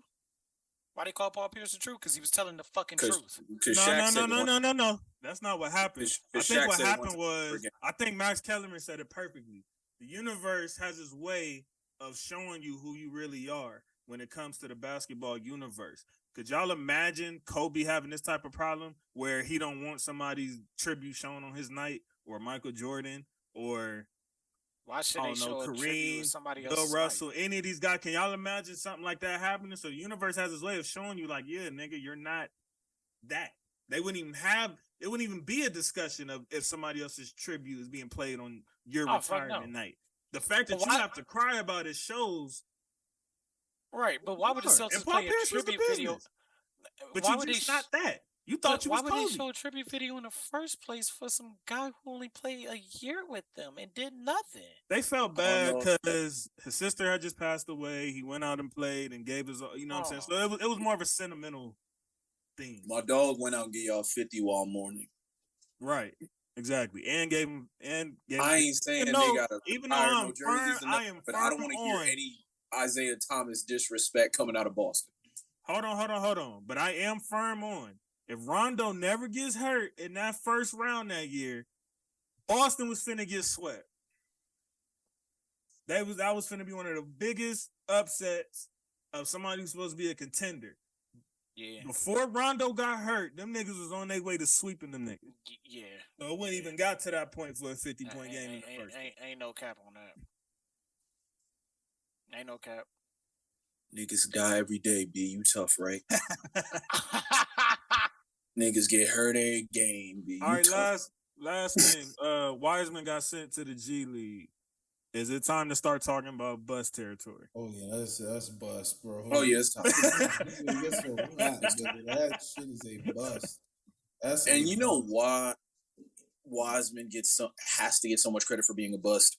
You was on a franchise that didn't need you to do much of anything to be like the perfect. It was like we looked at it as the rich getting richer. All you had to do was block shots and rebound. That was it. We don't give a damn if you know ever what that sounds like? Get a bucket. Yeah, you know what that sounds like to me? Darko Milicic when he joined the Pistons back in 2003. Like, kind of the same thing. Like, we don't need you to do anything. We're good here. Just, be decent. Oh, you can't beat even do Andrew that? Bogut. All you had to be was Andrew Bogut. Just stand there. Pretty much. Anything other than that was a bonus. Between Ant Edwards and LaMelo Ball to do nothing. They'd have gotten more for this if they'd have just drafted LaMelo, let him be sixth man for a season, and then trade him. That would have been crazy if he was sixth man. Oh, my God. Oh, I got a crazy. Basically, 2 Jordan Pools. Oh, I got a crazy stat for you guys. What happened? So, Ben Simmons. What's the stat? Can anybody guess how many days it's been since he scored double-digit points in the NBA? Oh, it's been like damn near 1,000 days. Got to be damn near 1,000. 627. First guess is 627. What you got, Tyrell? Give me an exact number. Hold on, let me see. This is 365 days. I say about 700 on the dot. Let me see. When did he start crying and moaning? That was June of 2021. 365, and then we're gonna go back. So I'm gonna say about anywhere from like 550 to 600. So JC was the closest. It's been 519 days since Ben Simmons has scored double-digit points in the NBA. Hey, wasn't when Ben Simmons come back? Ben Simmons was supposed to be Isaiah, like shit? Literally. I have nothing left to say about Simmons. I made my point. We got enough. Eugene. Like, I was calling this bum out before it was even cool to call the bum out. Like, Gene had us like trying to convince us. He really chose that hill to die on. And I can't wait to talk to him about that. But he chose that hill to die on every aspect. But I was telling people years ago when he had that 1-point game in Boston that everybody ignored, that Ben Simmons wasn't it, and that Embiid needed to either get out of there or get him out of there. And it took the Atlanta series that they just had for people to like really zone in on it, like, wow, this nigga's really a bum. If and we then talking about I ain't gonna get into it. Simmons is not even worth like 2 dead bugs at this point. Nigga's a clown. No respect. Brett Brown should have never made that boy point guard. I agree with that. No. What? No, but to be fair, Chef, Chef, that's the only thing that made him halfway decent was because he was able to stat pad the numbers from that. If he would have been as a big, you're a number 1 pick. They're not finna just have him as no. He was a number 1 pick when they believed they were getting a power forward. Y'all should have just accepted. They thought they was getting Magic Johnson. They thought they were getting Magic Johnson. He's always been a point guard. He's been a point. His dad wanted him to be a point guard. He was a point guard at Montverde. He could dribble at Montverde. D'Angelo Russell was the point guard at Montverde. That may be fine, but if you look up his high school profile, it's going to say point guard. It's going to literally say guard. It's going to say guard. That nigga's always been a guard. He would have never got that contract if they would have put him at power forward. I think Ragu said it best. Small forward. I think Ragu said it best. He said Simmons was drafted too high, and if he wasn't drafted that high, he doesn't look. You know what I'm saying? Don't have the same expectations. Senior 6'8", that's what really changes the trajectory of your career. Academy, small forward. Okay, wing. Like I said, at worst, small forward, a wing. I know for sure he wasn't no power forward, but regardless, the motherfucker can't. Even at Montverde, he at least took jump shots. But the problem is, Ben Simmons has always been baby everywhere he goes. When he was at LSU, he was up under his daddy, and his daddy just let him do whatever the fuck he wanted to do, whenever the fuck he wanted to do. Daddy Godfather. Yo, Oh yeah, my bad. His Godfather. You're right. His Godfather. They let him do whatever the fuck he wanted to do, whatever the fuck he wanted to do. A little shrimp on the Barbie. He's never been committed to his fucking team. Even with the Australian basketball team, he's backed out how many times on playing for that team? Shit, even like days before a competition game. Ben was never going to be a superstar because the want to was never there. The discipline was never going to be there. Like you said, the commitment was never going to be there. Right. But for an NBA team, for what they had, it only matters that Ben Simmons can't shoot the basketball when he is your only ball handler on the floor. When that lineup with Jimmy Butler was there, Ben still couldn't shoot. No one was able to hide that split. Shoot because fourth quarter you can give the ball to Jimmy. That was the worst decision they made. Was not bringing that man back. They got rid of Jimmy. That's the worst decision that franchise has made in a long time. Yeah. If Ben has to have the ball, now you're in some shit. Which is why you should have just let him be a four. Which has been the case since he's been in Philly. And you'd have a point guard on the court with him, who no one's stopping Ben from bringing the ball up the floor at the 4. You can still do that. You can still do everything you was doing before. Only now there's an actual point guard when you need one. Instead of nah, he gonna be a 6'10". It worked out in 2K. In 2K, the boy was God. But still, it's the pressure of it though. Ben Simmons is not a number 1 pick. Ben Simmons is not a number 1 pick, and he's more of a glue role player guy. That's really should have been his trajectory. But y'all they were can't blame build Philly him for into that. like a second guy, all-star caliber, baby Bron, whatever nicknames they was giving him, type of dude. On draft night, Ben Simmons was the best basketball player in that draft. I'm not gonna lie, this like if you're looking at Ben Simmons on draft night before you know all the problems that he has, bro, you're taking Ben Simmons. He was the best player in that draft. And was that before Embiid or after? Embiid was already on the team. Yeah, he hadn't played yet. That's what it was. The other players in that draft. He didn't play. I think he missed the first couple of years. I think Jaylen Brown was in that draft. And then he was on a team by himself. Murray in that draft? Jaylen Brown was on that draft. I think Jamal Murray was in that draft. Maybe Buddy Hield was in that draft. But like the thing with that night, I felt like the only other player who had a chance at being better than Ben Simmons that draft was Jaylen Brown. He was the only player I felt like. Wasn't Ingram in that draft? Yeah, Ingram was in that draft, but like I kind of felt like Ingram was slightly overhyped just because he went to Duke. Yeah, a lot of people were saying that. But like if you looked at Ben Simmons, this nigga was 6'10". He had muscle. He wasn't skinny 6'10" like Brandon Ingram is. He could ball handle. He could defend multiple positions. The only thing was he could not shoot. So you're sitting to yourself saying, as an NBA exec, no, he also literally needs the ball in his hand. No, he didn't. Be effective. But that's because he couldn't shoot. That's what we're saying. That's the main that problem. adds to it. But when he had a bunch of when he was on Philly, I'm saying, with all nigga, them damn balls, obviously you need the ball to be effective if you can't shoot. Rondo need the ball to be effective. If you do your job, like outside of the shooting spit, Ben Simmons could be an effective player on Brooklyn right now. Wrong, no. Wrong. So he can't be a player. Well, it would help to stretch him out. But if he was a better rebounder, if he was a better defender right now and allow Kyrie and KD to take the bulk of the offense, that would make them a better team. Time out. These are things he was on draft night. When he was with Philly, the rebounding and defending was never a problem. Because there was nobody there, and B wasn't even playing yet. What are you talking about? Nobody on the court with him. He played. See, now this don't make sense. Somebody got to get the stat. JC. He was stat padding. There isn't a Ben Simmons. What? Nigga, what are you talking about? I'm talking about when he was playing with Embiid. He was averaging 16-8-8 or 16-9-9. That's what I'm saying. Yes, with Embiid. Yep. Look, Embiid was already on the team first. Remember, Ben got injured and sat his whole actual rookie season and then started when he would have been a sophomore. Embiid missed the first 2 seasons, bro. He didn't play until like 2016, 17.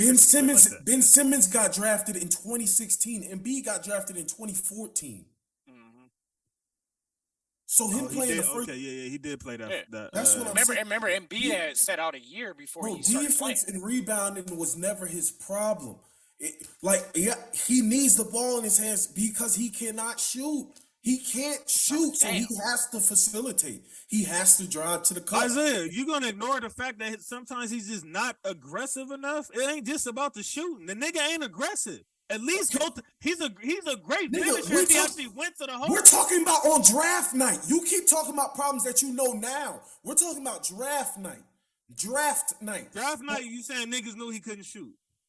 That was the only problem that he had. Everybody thought everybody said, hey, he should. They said he was a jump shot away from being LeBron James. That was the only problem that he had was we did, like I said, if we're talking about draft night, you're a GM and you don't know he has a problem with aggressiveness. He has a problem with actually going to the gym and working and all this shit. I'm talking about purely just draft night. You looking at the player prospect from what you've seen on tape. Ben Simmons was he was the undisputed number one pick. Yeah, he was consensus. Without question. It wasn't even close. Damn. Yeah, he was in draft night. He was consensus number one. Isaiah, I agree with you. It wasn't close. That night. So was Markelle Fultz, nigga. I don't give a damn. Okay, but that's what we're saying though. But you don't hit on every single pick. When everybody goes back and does redrafts and shit, and they got Ben Simmons at 15. Yeah, it sounds real nice because now you know. But it's a redraft. But back then, he was the consensus number one. It's just like you go back to the 2013 draft. Prime example. The Cavs drafted Anthony Bennett. But you got to remember because these niggas is talking that baby bronze. No, hold on. No. Let me finish my take. No, let me finish my take. Anthony Bennett on some bullshit. No, I agree with you. But what I'm saying is that if you remember going back to the 2013 draft night, there really was no consensus number one pick. Now, Anthony Bennett definitely wasn't. That's what I was trying to say. What I'm saying is, but it wasn't that nigga. If you go through the redraft, nobody had that nigga top 10 on their draft board. Right? No, I agree with y'all on that. That's why I surprised everybody. But go back to the redraft. Who would be the consensus number one pick of the 2013 draft if he was redrafted? Right. And then number two would be who? CJ. CJ who? CJ McCollum. So you taking CJ McCollum over Kawhi Leonard in that draft? Kawhi Leonard was in 2011 draft. No, Kawhi Leonard was 2013. No, he was not. Kawhi Leonard was 2011. He was 2011, bro. Was Kawhi Leonard really 2011? I thought he was 2013. That was the trade for George Hill at that time. That's how George Hill got to Indiana. Nah, he was damn sure. Come on, bro. You can't I'm the basketball guy, Tyrell. Yeah, I know. I'm the football guy. You're the basketball guy. You right. I don't know where my boy Chev went, but we finna get up out of here anyway. I was about to say, got tired of y'all talking about the bum. I didn't want to get into that. O'clock. It's 12 o'clock out here, brother. Yeah, I didn't even want to get into that bum like that. Isaiah brought him up, but and I got packing and shit to do. I still got to clean up the house before I dip. Yeah, I'm finna. Oh shit, you moving, Isaiah? No, just going. Nah, he going home for the holidays. Oh yeah. So he finna be on the same time as y'all soon. Oh shit! I ain't gonna be with this shit. We gonna have to get in at 6 o'clock Eastern time because my niece, she gonna be asleep at 9 o'clock. 9 o'clock, damn nigga, what you 86, nigga? I said my niece. Niece. I thought you said you. I was about to say. Shit, the way I be working, sometimes I be out at 9. I be lucky to get in bed at 9 o'clock sometimes. But appreciate my brothers for pulling up. Appreciate Chef for pulling up. Thank y'all for tuning in the way y'all have, man. Thanks for all the love on the giveaway, all the new subscribers we got and new fans. Make sure y'all continue to like, share, subscribe, and comment. Let's take this to the furthest extent. You know, we over halfway through the season. 32. Now. We've done a recap, episode 32 in the books. We've done 10 recaps so far. This is our first full NFL season cover. We covered the playoffs last year, but this is going to be our first full NFL season. So we almost there. It's been pretty disappointing for the three that's sitting here, but you know, it ain't disappointing. Live to fight another day. You know what I'm saying? I kind of expected this. And I'll just say, fuck Brett Favre once. At least for Tyrell though. At least for Tyrell, though, he got something to look forward to when it's time to lock in NBA-wise. Me and Isaiah are still going to be this sad. So, yeah. Y'all wait till baseball season. Yeah. I got baseball season. But even then, I'm not even looking that forward to baseball season because Dave Roberts still... These niggas get 100 wins a year and then lose. Hey, Isaiah, real quick. Hey, JC, you don't mind me asking... Can I ask this question, Isaiah, real quick? What's going on? If they was to fire David Roberts, who you want replacing him? A high school coach? I mean, God damn! Oh my god! Anybody would be better. Damn. Yo, okay, you know what? I thought you was gonna say nobody. God, all right, yeah. All right. We could pull what the Colts did and hire somebody off of commentating, and they could do a better job than he does. Oh shit! In October. Come on now. Hell no. Like, are we dead ass? Like, I could manage that team to 105 wins. Go All right, Dodgers. Go Lakers. Go Browns. Go Nation. Oh, Raiders, baby. All that Hey, good my Irish play USC this week. Let's go. Nobody cares. Literally, nobody cares.